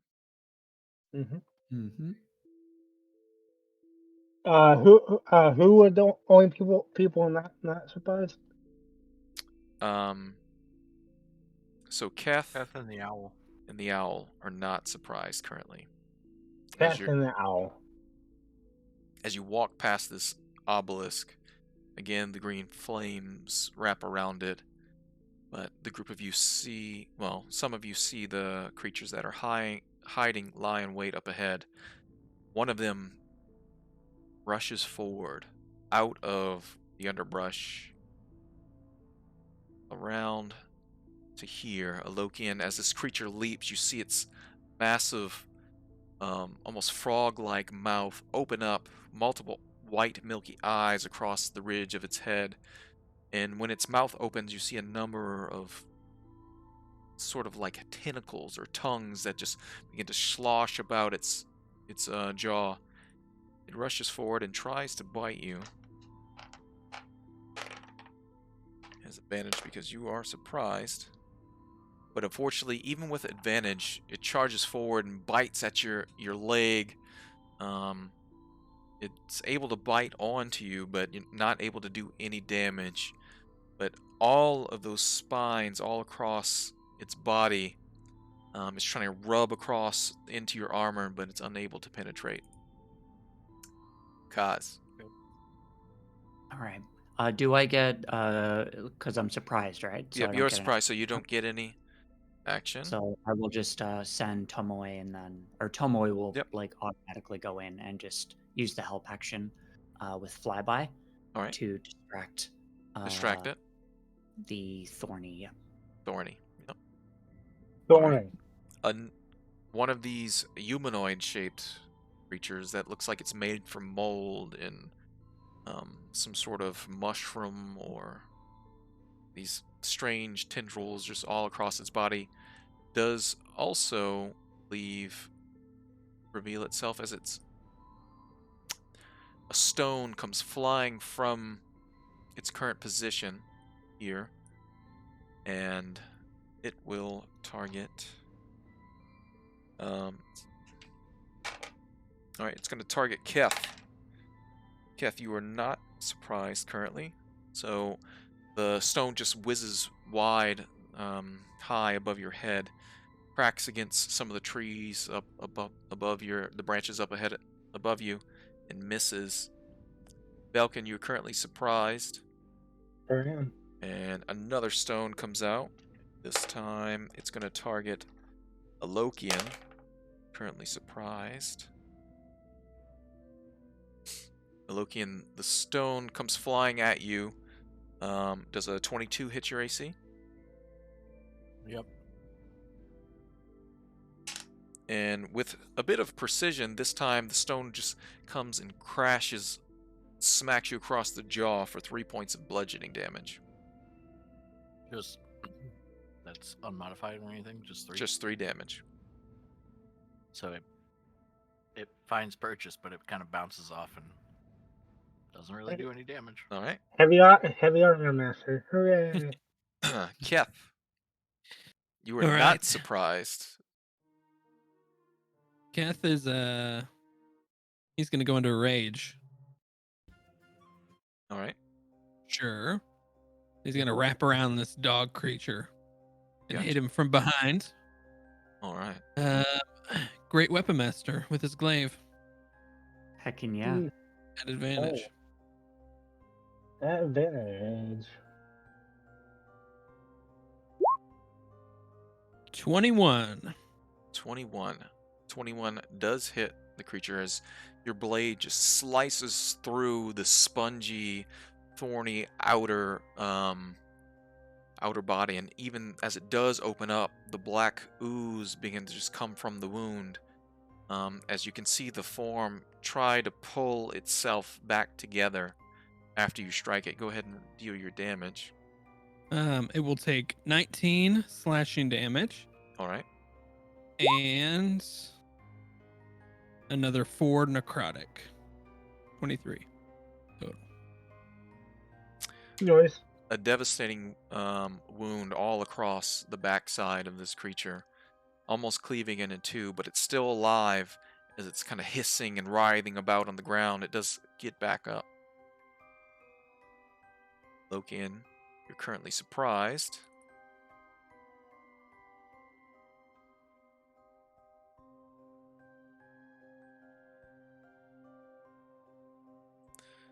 LaBelle will take aim and shoot at this one that's behind the tree.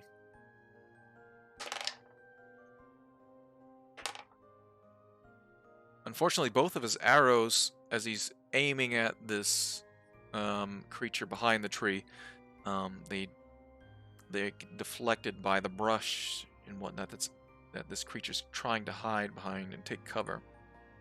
Rato will rush forward, try to help and attack this creature.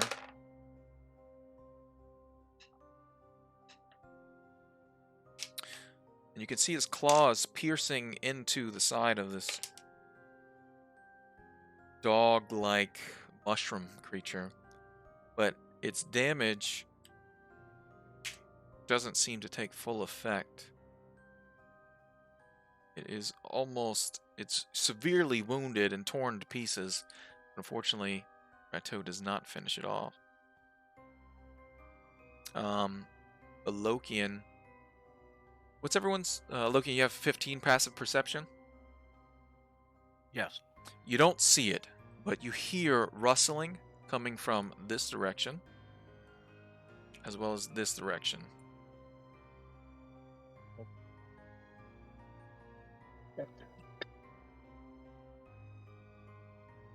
All right, back to the top of the round.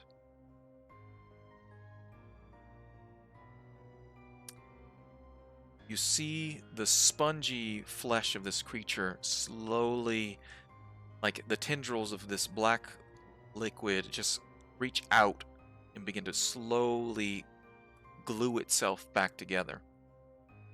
As it does heal a bit.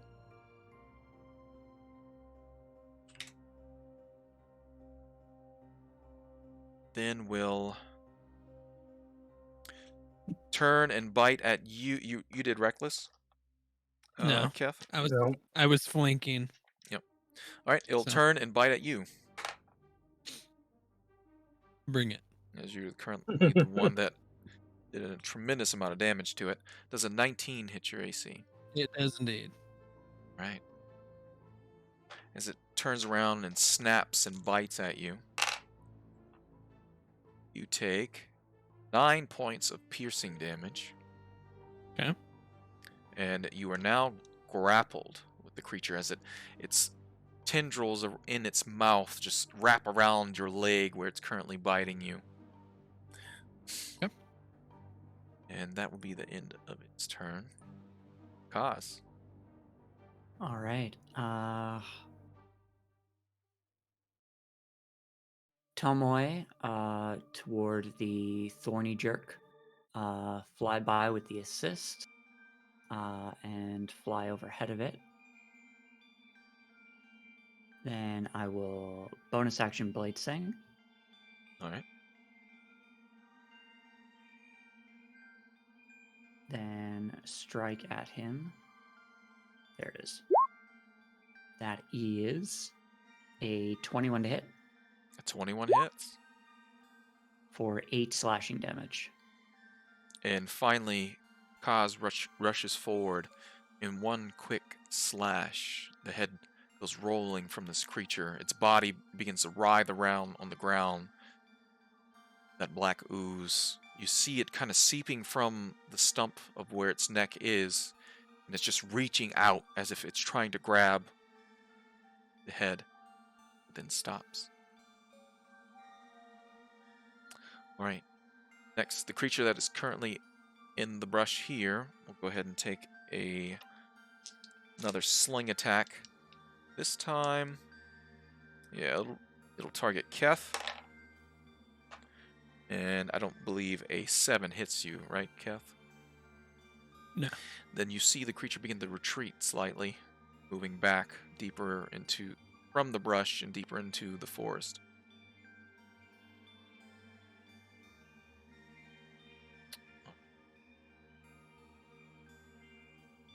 Next we have Belkin.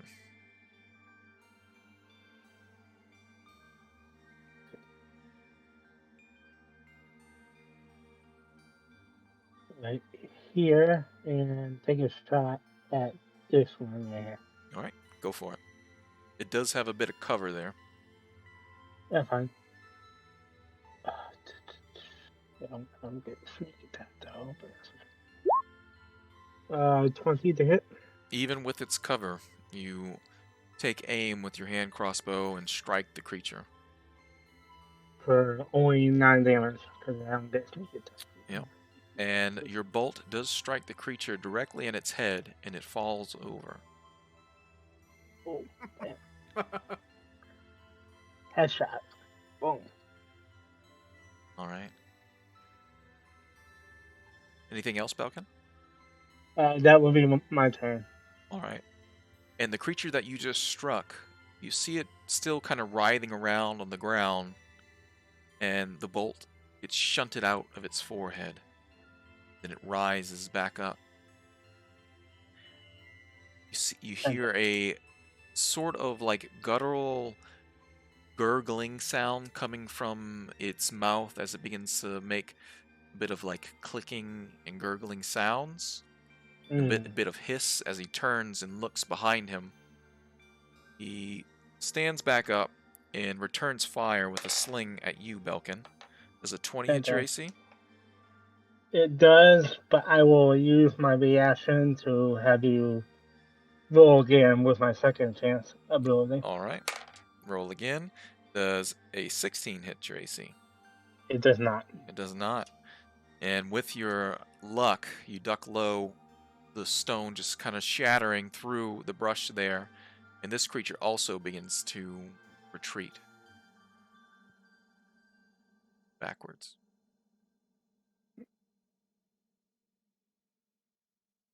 Keth, Okay. And this creature in front of me, is it dead? it is dead. And it's not looking like it's gonna get back up.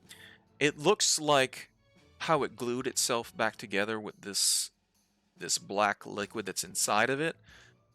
It is reaching for the head, but then it slowly just stops. Okay. Like it's oozing out, looking for wherever the head went, but it doesn't find where the head is, and then it stops moving after a few moments. Okay. I guess Keth is gonna take chase. He's gonna move right there. All right. Be careful, there's a T-1000 salamander. Keth, It's As- made up of with no alloy. as you rush through the brush there, this reddish-colored mold, rust-colored mold, explodes as you pass by it. Okay. I was gonna say I did walk around it Yeah, just in case. It has a 5-foot. Okay. Yep. I Activation. thought it might.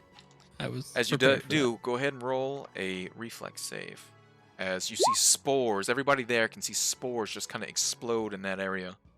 that. Natural 20 for 23. All right, you fight off the effects of the poison and only take half damage as you're rushing through. These spores explode in a cloud in front of you and all around you, and a bit of it lands on you. You only take 4 points of poison damage as it does, but you fight off the effects of the poison.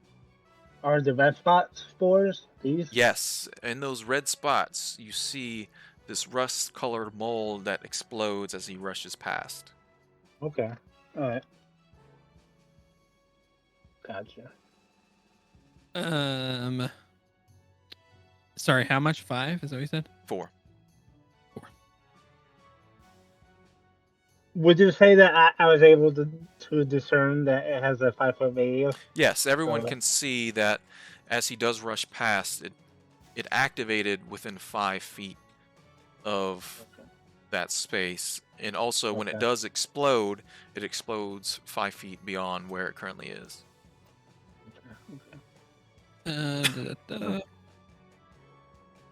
What's the range of a javelin? Was it 30? 20, I 20? think. Only Yeah. 20. I think for thrown weapons it's 20. But I could It's look up real it's quick. 30, 120. 30, 120. So after 30, you'll have disadvantage. Okay. You see this Wow. creature trying to climb up that small little cliff that's right in front of it as it's scrambling away. I'm gonna go and throw my javelin at it. All right. I'm gonna do it. I may regret this. I'm gonna do it recklessly. I can. It's not just melee. Yep. So I Yeah. will throw it just at regular because it's 40 feet away from me. Go for it. 18. 18 does hit. As it's rushing away from you, you throw your javelin in its direction. Go ahead and roll damage. That'll be 10 piercing. As it does pierce through its body, it doesn't seem to do as much damage as your glaive had done. That seems to be resistant to piercing damage. It will also take 7 necrotic though on top of that because my divine fury does work on ranged. So All right, and Yeah. after that burst of necrotic energy, just where the javelin pierces through its back and through its stomach, the necrotic energy just kind of explodes across its back and stomach, and you can see dark necrotic energy just engulf its chest and back, and then it just crumbles to the ground. okay, and it's Keth's turn. Alokian, you do hear more shuffling again from the northern area as well as deeper and where these creatures are retreating to. Okay, so I'm going to start. Don't quite heading see north. anything though. I'll look to Kaz, who's still next to me. The noise is coming from the north. All right. 5. And as I'm coming across this creature that we beheaded, and I'm gonna just kick the head further. Okay, sounds good. The strange mushroom-like frog head just kind of tumbles away from the corpse. So, excuse me, I'll move here. So just everyone knows now, any of those red spots are this mold-like area. Mm.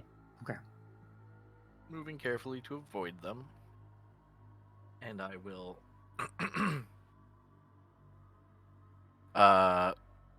which one of the... Keth hit this one, right? Yes. It's gonna crumpled say- face forward onto the ground, the spear kind So of... this one's still there, right? Yes, it is.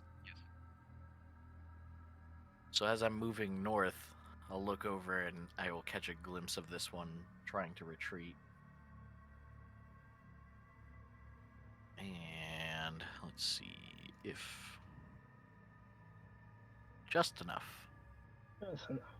I will cast Sacred Flame on it. All right. Nice. It has a 15 dex save. All right, it does pass its dexterity save. Then the flame just... So the radiant energy just tries to beam down on the creature, but it ducks and rolls, trying to take cover. It's kind of gurgling and hissing as it's running under the brush that's there. Anything else to look in? That is my turn. All right. Well, as you stop there, Alokian, where you hear sounds to the north, another one of these creatures comes out from hiding as it slings a stone in your direction. But a 9 doesn't hit. As you're somewhat prepared... Oh, it does have advantage, actually, because it's stealth. You were somewhat prepared, you raise your shield as you're moving forward after releasing the divine energy. You're keeping an eye out, and the stone just shatters against your shield, falling to the floor in front of you. Then another creature, slinging a stone at Keth from this position. They have advantage. Does a 16 hit your AC, Keth? Meets it. Yep. All right, so it hits. Another stone come flying, whizzing through the air, and Keth, this time you get it right to the throat as you take 6 Oof. points of bludgeoning damage from the stone. Okay. And that creature will stay where he is. Bell will move forward. Keth to here, and he'll take aim at this creature that is trying to flee. Again, missing. Right. So he will move up with a Lokian, and you see a stream of arcane bolts shoot from his finger as he casts magic missile at the one to the north, pummeling it with multiple missiles. Creature just multiple parts of its like spongy form just exploding into pieces, and it falls to the ground. Well, what's left of it anyway. Thorning. Now, another one of these creatures slinging a stone at a Lokian. Alright, natural 20 for a crit Alokian. Can't avoid that. So you take 8 points of bludgeoning damage as a stone Are you wearing a helmet or anything? I'm No. sure the full plate would have a helmet if you wanted it, but it just smashes across your forehead. You feel blood just kind of pooling down from where it struck you. Good use of your face to block that rock. That's using your head. Another one of these spine-covered bipedal creatures comes rushing out of the brush where it was hiding, charging at you, Alokian. Okay.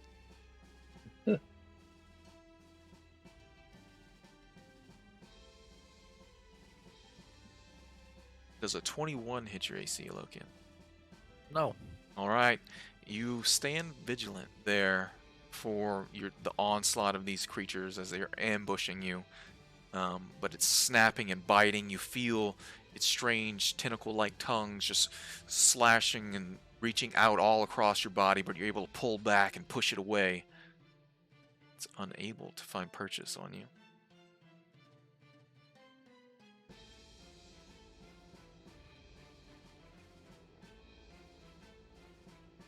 And Keth, another one of these hidden veggie pygmies, comes out of hiding. Another stone flying through the air. Does a 15 hit your AC? No, Does not. it's not. That was an advantage. Yep. Yeah, I was rolling that advantage also because they were hidden. Oh, yes. And then this guy. This time, instead of a stone, a spear comes flying from this individual. This veggie pygmy seems larger than the rest. It has these strange, like, protrusions of spikes across its shoulders and where its elbows and all its joints would be. It has longer tendrils of black mold just kind of floating up above its head. It will move first, actually. Get within range. And throw a spear at you, Kef. Okay.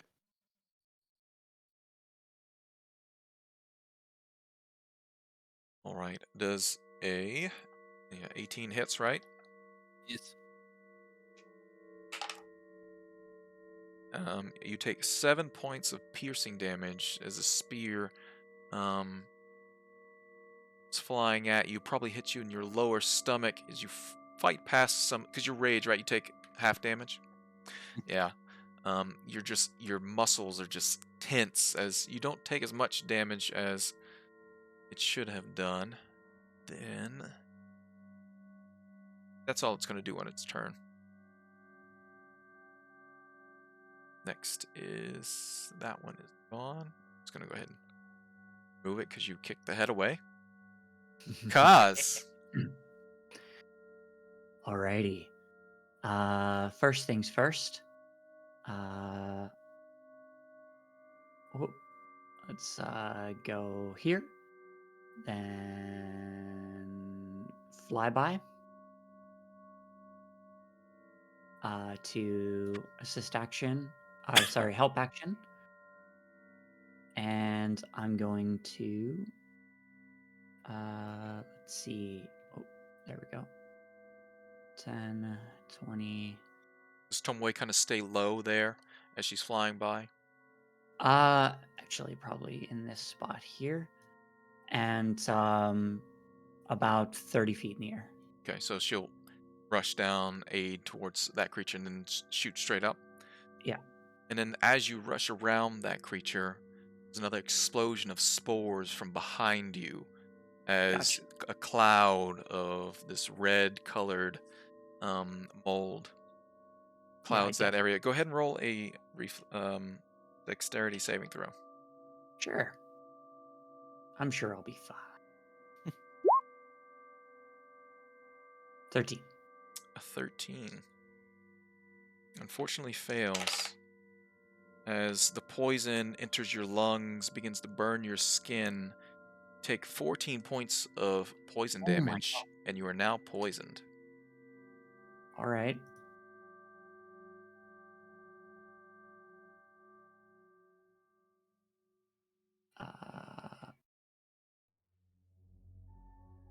Yeah, that'll work for poison.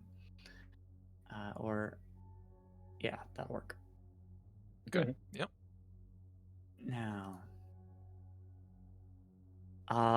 strike twice at this douchebag in front of me.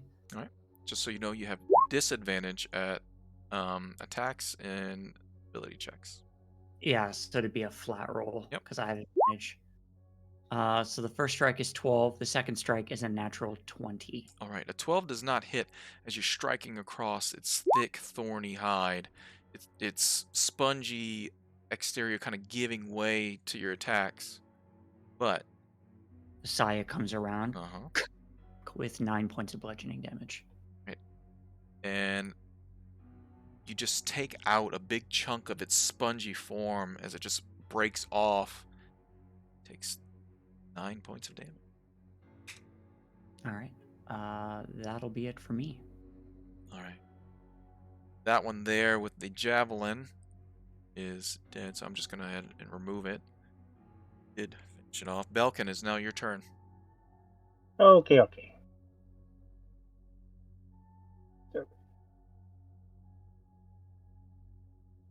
I will take a shot at the Tony here. All right. Go ahead and attack Thorny. Oh,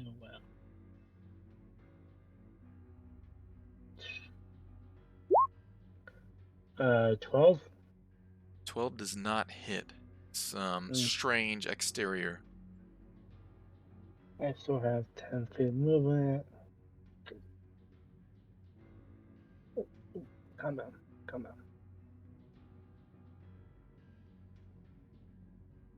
on. 5, 10. I'll have to use a dash action. Okay. I know. It should be fine. Will I get hit if I go in between these two left spots? Only one way to find out. Fantastic. I thought I'd be fine where I was, and I wasn't, just as a heads up. That's fair. Where you are currently, rushing between them, especially because you're a small creature, it looks like currently is not exploding in that area. You see some of the mold rise up and shift and shudder, but then settles. Hooray, I didn't get exploded. What is this thing right here, by the way? That is a big tree in front of you. That is a big tree. How far did that move? 15, 25. I'll wait next turn. That'll be my turn. So. All right. Keth, Yes. it is now Bring it. your turn. Oh, okay. Keth's gonna run up in a rage to this Oh yeah. bigger guy. Keth, you can see as this larger one comes out of the brush, the ones that were retreating seems to embolden again, and they look as if they're about to turn and charge as well. Well, it won't last. I'm gonna go ahead and reckless great weapon master Go for it. this guy. Nice. 13. 13 does not hit. As it takes its claws, it Dang. just grabs onto your blade. It has, even for a small creature like it as it is, plant, whatever this strange thing is, there's strength behind it. Ugh, that's the worst. All right. He's not done yet. He's going to reach in his pocket. Okay. And pull out his stone, and as a bonus action, he's going to cast Spirit Guardians. All right. So that will be his turn. All right.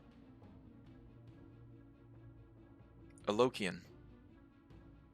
Now they take damage Okay. on their turn, right? Their turn. Yeah. So I'm going to start out by using a bonus action spiritual weapon. Oops. What's the range on your guardians? 30 feet. So all of them are going to be in it right now. Yep. I made sure of that.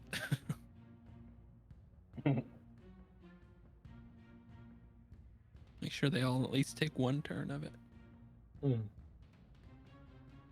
Heckin' yeah.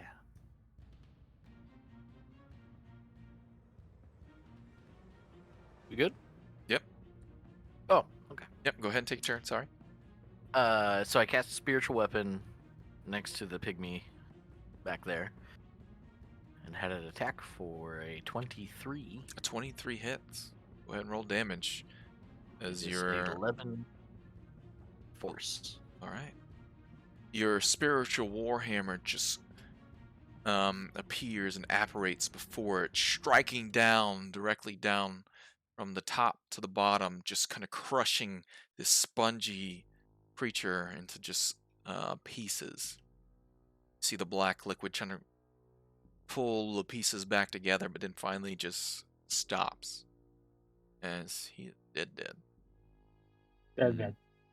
Perfect. Anything else, Logan? Can it attack and move in the same turn? Yeah, right? Yes. So then I'll just have it move there. And then for my action, I will bash this thing with a warhammer All right.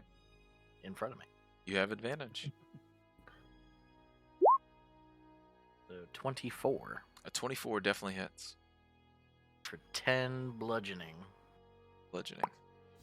And your bludgeoning damage does seem to take full effect as you crush and just destroy parts of its spongy exterior.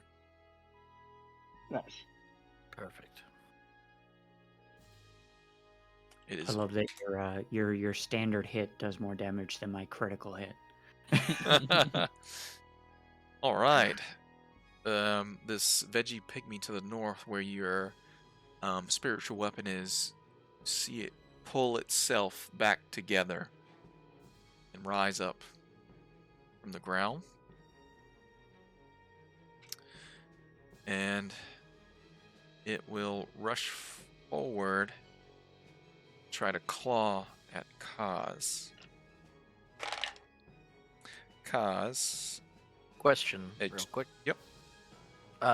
When they run past these spores, do they also explode? It does not seem to explode, no. Okay. Seems like they Okay. have some sort of symbiotic relationship. Hmm. They don't even like shudder as if when Belkin ran past. Kaz, a 12 does not hit your AC, right? No. I didn't think so. That's his turn. And this creature... Wild. I mean, wildland, man. I'm just holding them back by their forehead. This veggie pygmy will rush forward. Wisdom saving throw. Oh, yeah. Let's see what happens there. Yeah. It gets ruined. I think that's the damaged one, or it was. I guess if. This one is Six. not damaged yet. Oh, okay. It rolled a Oh. 14 on its save. So it fails. So Alright. 13 necrotic damage. As it rushes forward to charge at you, Keth, you see the silhouette of that wolf, a number of jaws reach out and begin to tear this creature to pieces. He dies. Nice. Nice. Nice. That's Nice. what I was hoping for. Yep. All right. LaBelle will come and back you up. Take a couple shots at this creature. One of you. Nothing like being backed up by a squirrel. Yeah. Natural 20. Awesome. Nice. Both his Especially- attacks hit. First one.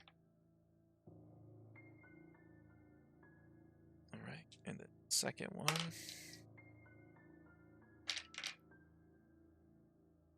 All right. Unfortunately, it looks like this creature is resistant to the arrows, so it doesn't take tremendous amount of damage, but both strikes do hit. Right, next is Rato. He will move over and also make an attack against this Thorny. Both of his claws. One missing, one hitting. And try to tear into the side of it.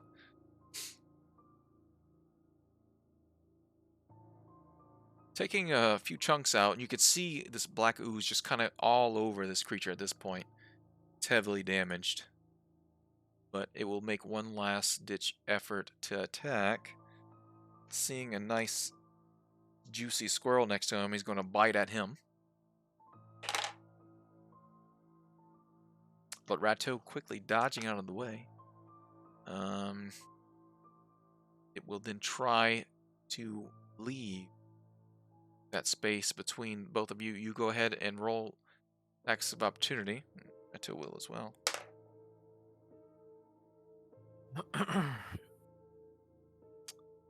Kaz and Alokian. Attack of opportunity. It's 18. 18 hits. 8 bludgeoning. Attack of opportunity. That 22. hits. 7 slashing. Y'all cut and smash this creature into bits, leaving it into a pile of spongy black pool and ichor. It is gone. I'd like to imagine that Kaz like cut it up into chunks, and then I just smash the chunks in my hand. You're like, do not come back. Yeah. All right, this one's gonna start in the Spirit Guardians. He fails. Go ahead and roll damage. 11 necrotic. And again, another swarm of bites from Spectral Wolf, and it's torn to bits. And the Veggie Pygmy Chief will also start in the area. Got a 17 on his save. So succeed. So 6 necrotic. 6 necrotic. Not as weak as the others. You see a number of necrotic energy just on different places across its body. You see piercing bites apparate there, but it does not kill him. He'll go ahead and make his 2 attacks against you, Keth. Did you do Reckless last turn? Yes. All right, first attack. All right.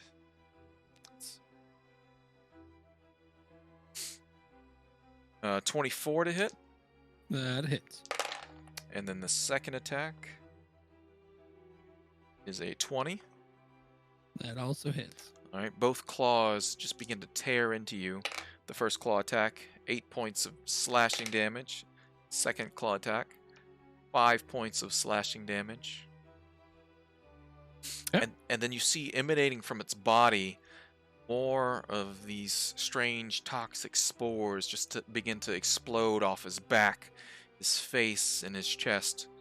Both you and LaBelle need to make a Constitution saving throw. Okay. Oh, I need to make them for my concentration as well. Yep. So I will do those first. So the Alright. first one, 15, so that'll succeed. Second one, 16, that'll Good. succeed. And then the saving throw. Yep. 16. All right. Both you and LaBelle fight off the poison effect, but still take half damage. You both only take 1 point of poison damage as these spores land on you and burn. And that is the end of his turn. Kaz, it is now your turn. All right.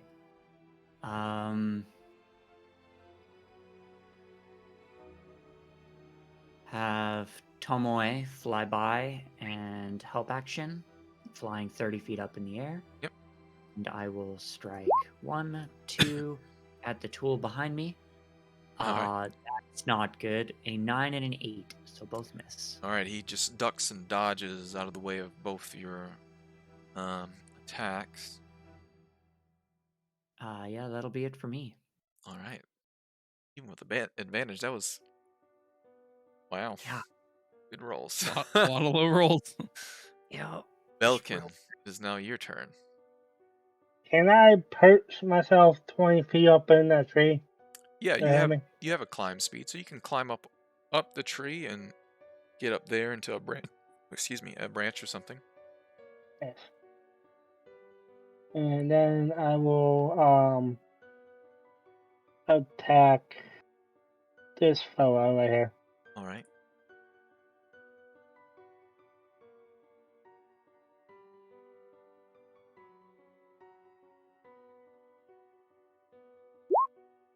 There's a 26 hit A 26 does hit. for 16 damage. All right. Because passive within 5 feet of him, right? Yes. Yeah. Yep. So you Yeah, get your then. sneak attack, but unfortunately, the piercing damage, just like the spongy body of these creatures, it just kind of slips right through to the other side. It does some damage, but not a lot. Not as much as you would expect. Interesting. And you Okay. also see these creatures are like, their bodies are kind of being pulled back together, slowly. Interesting. And that'd be it for my turn. All right. The creature back there. Yep. Go ahead and roll it. Wisdom saving throw. All right. It actually has a 15. So That fails. It fails. 16. Yep. 12 So- necrotic. And again, it just is torn to pieces from the necrotic energy of the spirit that's enveloping the area. And also, Keth, you can tell as these creatures are taking that necrotic energy, whatever is alive inside of these creatures that are trying to heal and force the body back together seems to cease after it takes that necrotic damage. Necrotic damage. Okay. Interesting. It's your turn, Okay. Keth. Keth is gonna kind of look down and kind of grip his glaive and say, "All your friends are gone," and he's gonna slam his glaive. Reckless, great weapon master. All right. We're gonna try it Yeah, yeah. again. 20. 20 hits. That's a That'll lot be of damage. That's a whole lot of 22 damage. points of slashing Oh, and 7 points of necrotic damage on top so of that. And 29 points. Keth cleaves the head from the creature and then comes back down and slashes again and cuts its body in two and begins to just chop it into pieces until, after the necrotic energy bursts all across its form, it stops. No longer tries to heal. Keth just wails in laughter, and he will just make a beeline towards the rest of the group. I don't know if he goes past any green stuff. He does not care. He'll All just he'll just Yep. do it. Another burst of spores explode here as you're rushing through that area. Go ahead and make another reflex save. 12. All right, that's a fail. As Keth rushes through there, you take 21 points of poison damage as these bursts of spores explode there, and you are now poisoned. Keth is unconscious. Everyone sees Keth tear this thing to pieces and then just tear through the trees there and rush through these spores that just explode all around him, and he falls on the ground just near the path Nice. there. He just had like this evil grin on his face, and then it just went away. And he's like, "Oh, crap." You know, if it hadn't been for the tree earlier, he would still be alive. The tree. The tree. Those darn really would've got trees. And Mhm. I believe your spirit guardians will end. Yes. Yeah, it'll end. And my rage and everything. All Keth's right. gonna take a nap. Good Loki. night, everybody. Nap time. Okay, I will start by moving the spiritual weapon here and having it attack. All right. 18 The 18 definitely hits. for 11 force. And again, the spiritual weapon crushing another one of these strange creatures into pulp. It's just smash, smash, smash on the ground. There's just spongy bits everywhere. Yeah, that's all the threats around me currently, right? Yep. Seems so. As So far then I as will. you know. You don't see any other creatures that are currently hailing you. You're not sure if any of them are healing, but a number of corpses are all about the forest floor here. Can I drag Keth from the spores? Yeah, you could try. I'll give it a whirl. You move over there, and it seems where Keth kind of rushed through that area, those spores are already activated, and they don't activate further. Okay. They do So I will- shift and move, but there's nothing else released from that area. I will attempt to drag him over to the pathway. All right. Keth, how much do you weigh? And Loki, what's your strength? I have no idea for sure. My strength is 16, but I also have the Oh yeah, powerful build. you easily pull him over to the path. I'll use I don't know, a pinky or two. To pull him. And with that, for my action, I will get on my knees and hold both of my hands over him and say, "Not again. This won't happen to me again." And you'll see radiant energy start to come forth from my hands, different than you've seen before when I've used healing magic. And I will lay on hands him for 4 points. Okay. Your eyes shudder open as you still feel burning all across your skin, your eyes, your mouth, almost as if someone hit you with like pepper spray or something.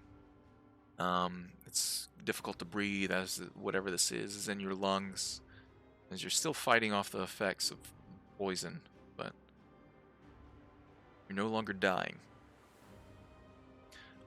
So we'll go ahead and switch back over, as there's no current threat for the group of you. Go back over to... Alright. Combat ends, adrenaline still pumping through your veins as you fought off whatever strange, spongy spore creatures these are. You lived to tell that tale, and both LaBelle and Rato come over, examining some of the creatures as they've not seen anything like this before.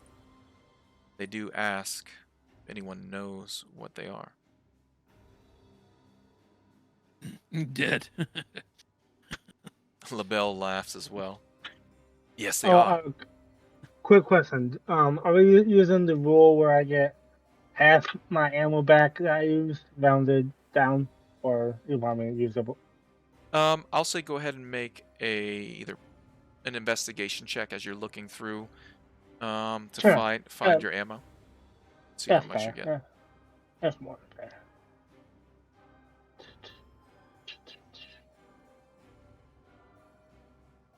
Come on, you can do it. Natural 20, 24. You find every single bolt that you shot, Hooray! all intact. I actually been keeping track the whole campaign. I've been using the half roll. Okay. Nice. That's easy. Yep. Yeah. Okay. But So the group of you gather back onto the path and look around at what you've accomplished so far. What do you do? I may need to take a break. At least an hour or so. Kind of wrap up some of these wounds.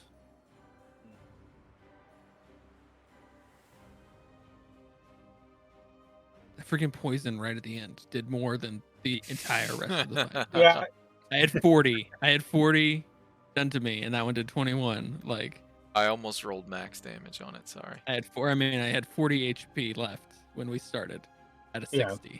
And so you did. Yeah, the poison took half my life. Yeah. Well, the first two times, I mean, I saved, but I still only took like, it was very low numbers. So that's why I was really Yeah. not worried. And I mean, it made sense for Keth not to be worried about it. It's just in a He was frenzy very at the happy moment. about it. His Yeah, too. he was Yeah, that was very deceiving because I rolled really low blood. the first couple Yes. times. Yeah, I was thinking like it was like 5. I mean, it was halved still, but it was. Yeah, that's the way it goes. I guess that's the dice.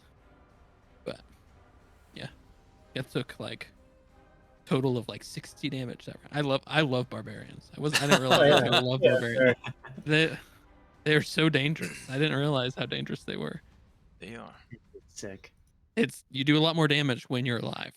I think that's the big part. You When you don't die, usually, yes. when you That's, don't die, you do a lot more damage. that's typically how it goes. True. You still hear the sound of this black goo on some of these spongy pieces trying to pull itself back together. But unfortunately, can't find how to piece the puzzle back together currently. Actually, I would like to ask the squirrels. It seems like my arrows didn't do enough damage. Do you know why that is? Both of them kind of shrug, and Rato says, this time his voice isn't loud as he knows he needs to try to be as stealthy as possible where you currently are. And a slight little squeak comes from his voice this time. Well, I'm not sure. I don't know what these things are. Okay. He has a wide-eyed look, though, as he's looking at them curiously. I don't know what they are either. But he goes around and pokes at them and prods.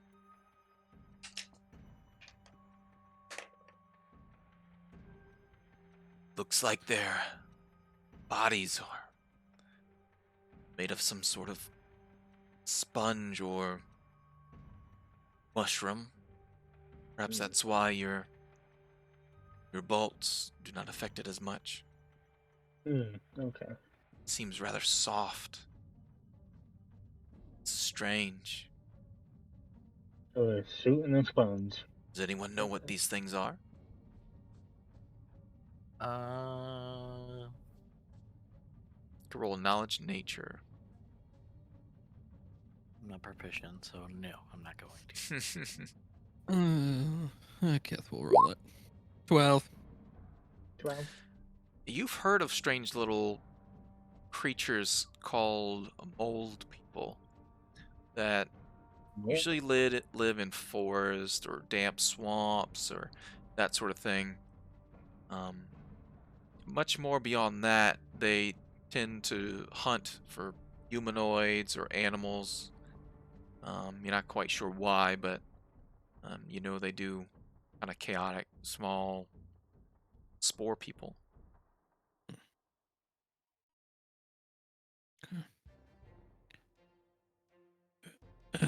Are we gonna take a rest here, or do we want to move on a bit?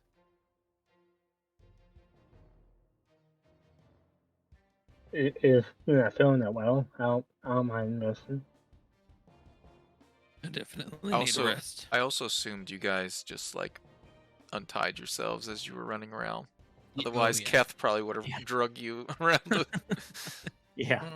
Well, I forgot about that. Well, I imagine Cash probably like just Yeah, Keth probably just stopped it. Immediately just cut what his bolted. all those nice knots for nothing. We'll say you guys are no longer tied together unless you wish to do it again.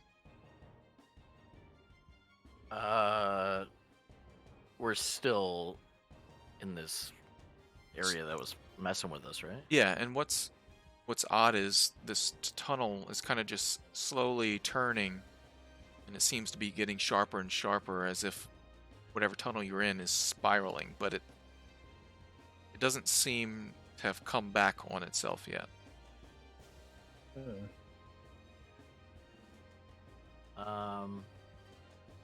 I propose we resume with the rope. Okay, that's fine. Probably smart. All right.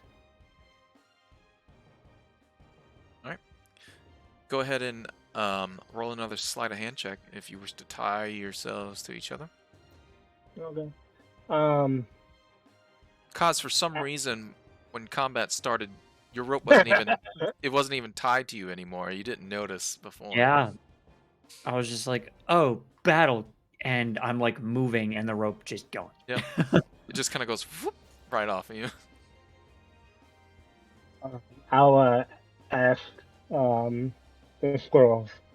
Can you check over my handiwork and make sure that they seem secure? Hopefully, Rato nods and chirps a couple sounds toward LaBelle. LaBelle nods and he'll assist you. I just want to vanish. Yep. It's fine. Alright, so let's do the same order as before. Awoken, you get 15. Okay. Cass, you get. Now it's for 20 for 29. All right. You're not getting away this time. You are bound to the ground. You're not even able to move. Cause, let's see here. 26. All right. That's better. Myself, 28. Jeez. All right. So, So secure. you think you do a much better job this time, Belkin, tying everyone together, Yeah. making sure your knots are taut, snug. Kaz isn't getting away so easily this time. Yeah. But there's an odd quietness around you. You hear the sounds of chirping crickets and flies kind of emanating about you, buzzing. But no sounds of rustling within the brush nearby, or the trees, the forest, or even the swamp that's surrounding you.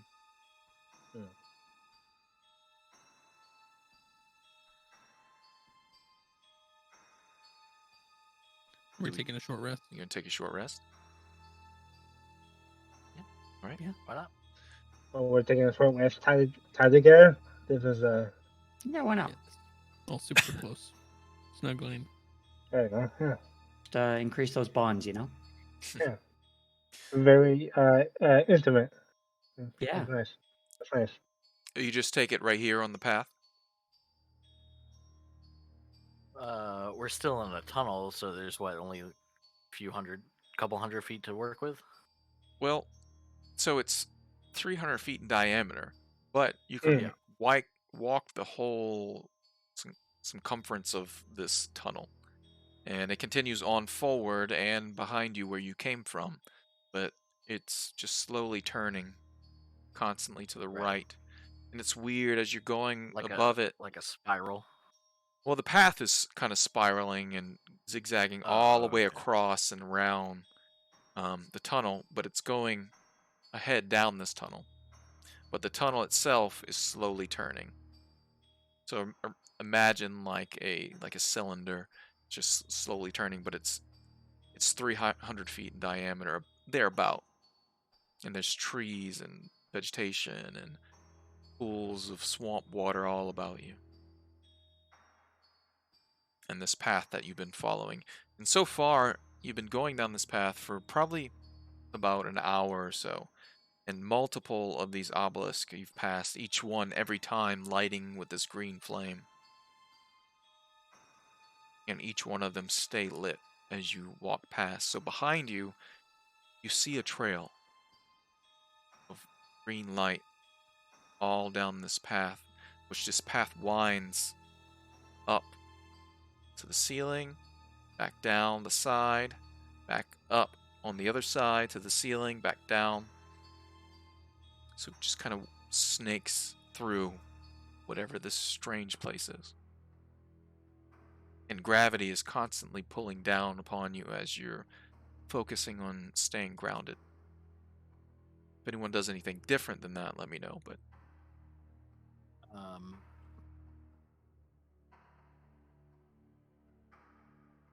Might we make camp? a little bit behind where we are now. Now that we know that this area is clear and behind us was clear, we can rest there for a short while. Mm. All right. Again, who can... Well, we'll just make it brief, I suppose. Rato and LaBelle nods as Rato translates for LaBelle. You notice as you guys are speaking common, he does have to translate. Hmm. But you guys head back the way you came a bit. Okay. Go back past how far? Maybe like 100 feet? Okay, so probably about 2 obelisks or so. Yeah. All right. And you just make a small spot to rest on the path or outside off the path. Probably just off the path, yeah. Because there's still, mounds of dirt and small cliffs as well, but still a lot of wet, muddy areas and pools of water. It's still inky black, much like the vast swamp. But you find a fairly dry spot to make camp under, probably some brush or trees. Try to stay hidden. All of you taking a short rest, probably about 20 minutes or so into it. You're a number of croaks rip all about you. Probably rip, maybe 6 or so different directions these sounds are coming from. They're not very loud.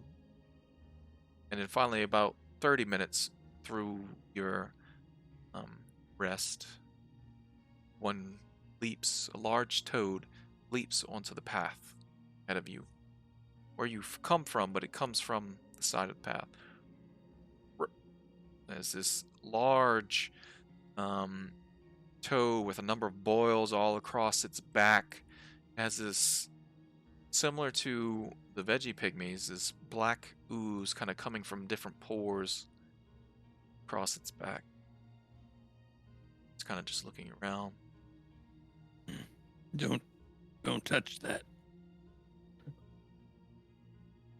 It's further down the path where ahead of you. You see another. Similar to the last, slightly smaller. 2 more leaping onto the path until a total of 6 of them leap onto the path and all begin to head in the direction you were heading. So about the 100 feet that you were going ahead of you, you came back. They're continuing on.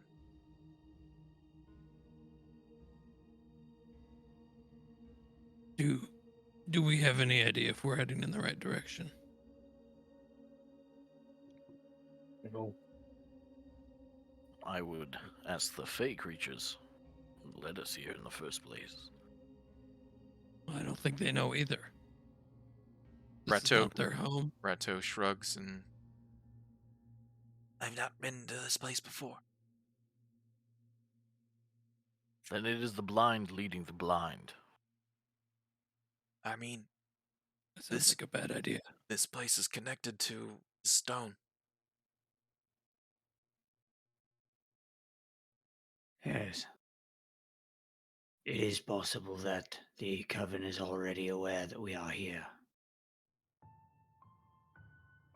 I suspect in time we will come across them no matter what.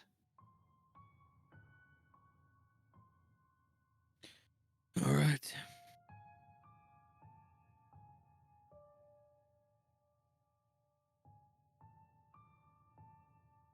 If they are watching us now, they should be afraid. 30 minutes pass. You all get your short rest.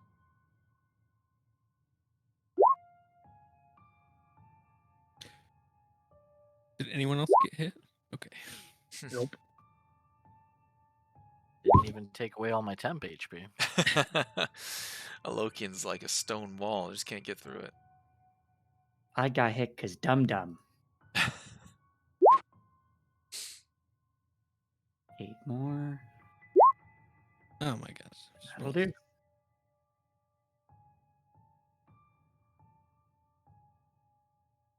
I should go ahead and use all my hit dice here. Oh my gosh. Okay, well, I'm back up where I was before the fight. Okay. That's all right. 1, 2. Remember, your maximum is still whatever you rolled earlier. Yes.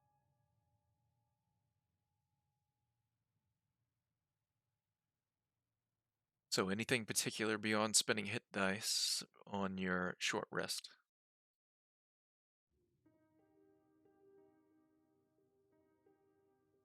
What do we wish to do from here? Where does the party wish to go? Follow the toads. All right. Follow the Yes. toads. 30 minutes has passed since the toads Okay. Well, came onto the path, but you begin to head forward in the direction you came from. Well, the direction you were heading originally. You get to the spot where you fought these veggie pygmies, and you see a number of their bodies still all about the area.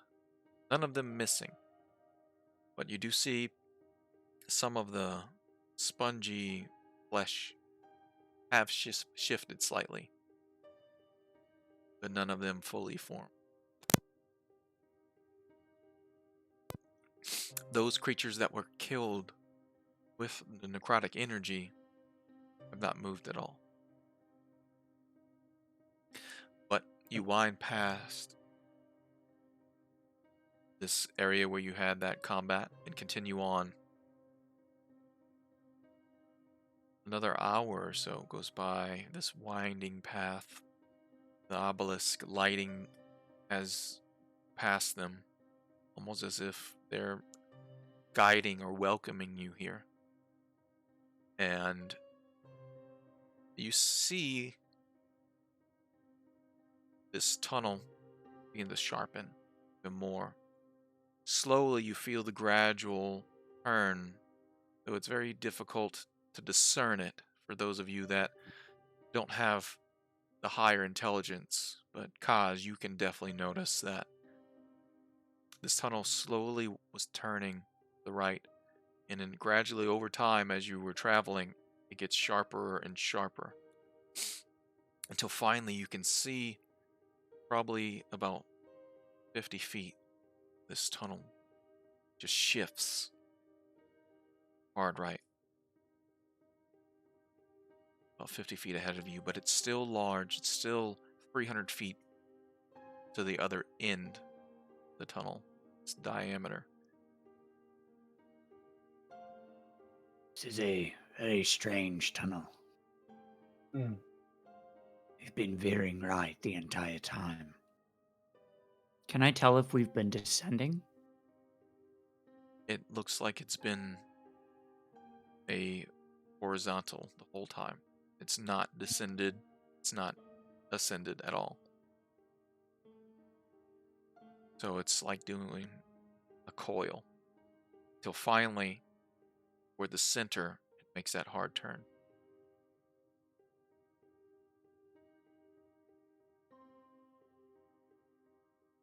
It's likely we are traveling in a inward circular motion, reaching the center of the precipice of whatever this place is. It is likely that they will be there waiting. The only thing that waits for them now is the reckoning. And I'll continue moving forward. Okay. The group continues on. Go ahead and roll perception checks as the group of you do continue further. And this path makes a hard right along with the tunnel. I don't see shit. 19. 17. Belkin. 10. Okay. Belkin, Kaz, you don't notice anything out of the beyond what this unusual place is, out of the ordinary. But both Keth and Alokian, up ahead, you can see this path is following now this hard turn that's going up ahead. But you can also make out across the treetops and within this swamp area, shining in the pools and ponds on the ceilings and walls, the reflection of green light dancing across the water, across the trees, that's kind of shining out from wherever this tunnel is heading. You hear the low murmur. Oh, someone got over a 20? Mm-mm. No. I got a 19. 19, okay. Here, Keth, you can make out mumbling, perhaps, or maybe a chant, but it's very too distant for you to make out anything particular about it. But you hear more than one. I'm gonna die. What do you do? Something lies. I heard that, right? Yes. Yeah. Something lies ahead. Prepare yourselves. Just continue. Right. The group following Alokian, are you just walking down the path, or is anyone trying to stay quiet? Hidden? As you continue on? Yes, quiet. Roll stealth checks if you want to go quietly. Further and deeper down this tunnel. Mm-hmm. Stealthy boy. Stealthy boy. 23. 19. 25.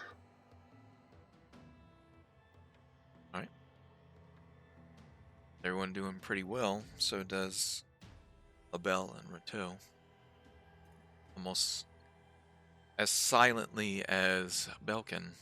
Abel kind of just disappears into the brush ahead, staying slightly off the path. Rato seems prepared, grasping onto a few of the strange, small, golden, arcane pieces dangling from the chain around his neck. And you follow the path that turns to the right. And what you can see is similar to the green fire that's around those obelisks that you've been walking down.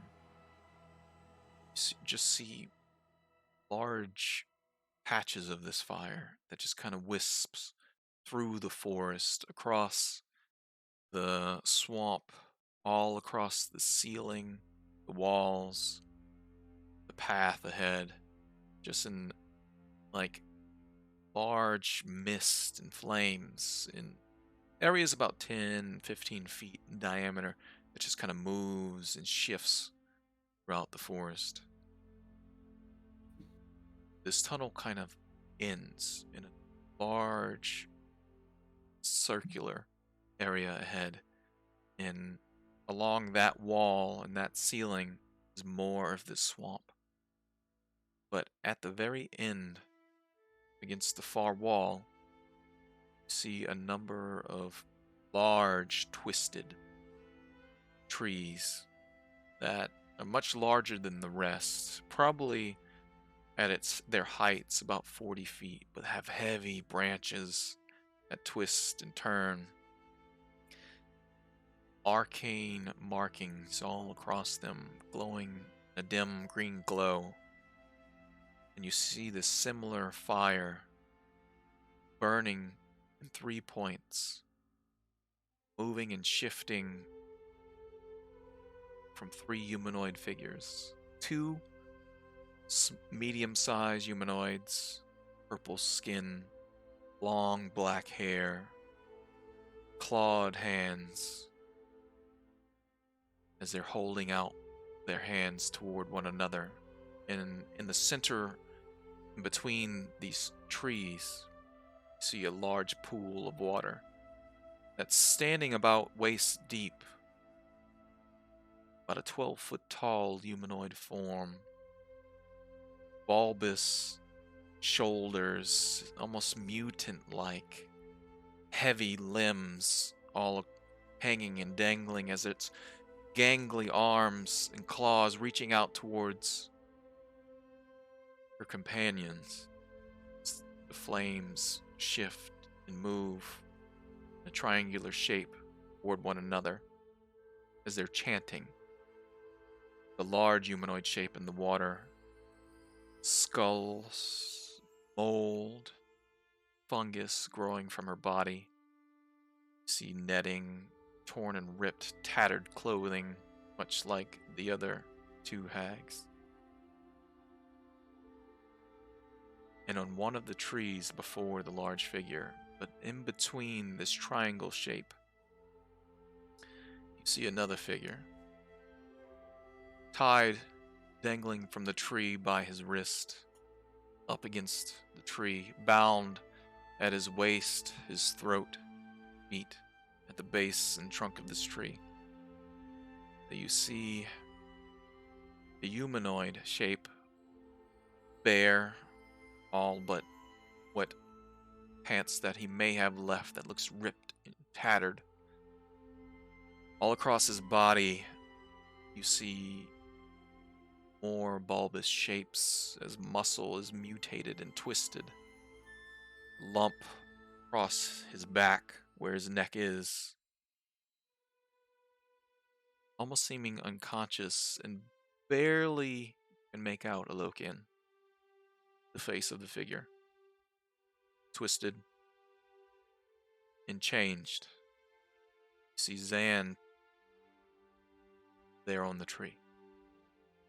As more energy is emanating from him, seeping into the tree, into the roots and the ground around them. Cause whatever this individual is, you can't make it out, but you assume. And you realize they're using him as an energy source. Possibly grow this place? You're not quite sure. But they're using him as some sort of ritual.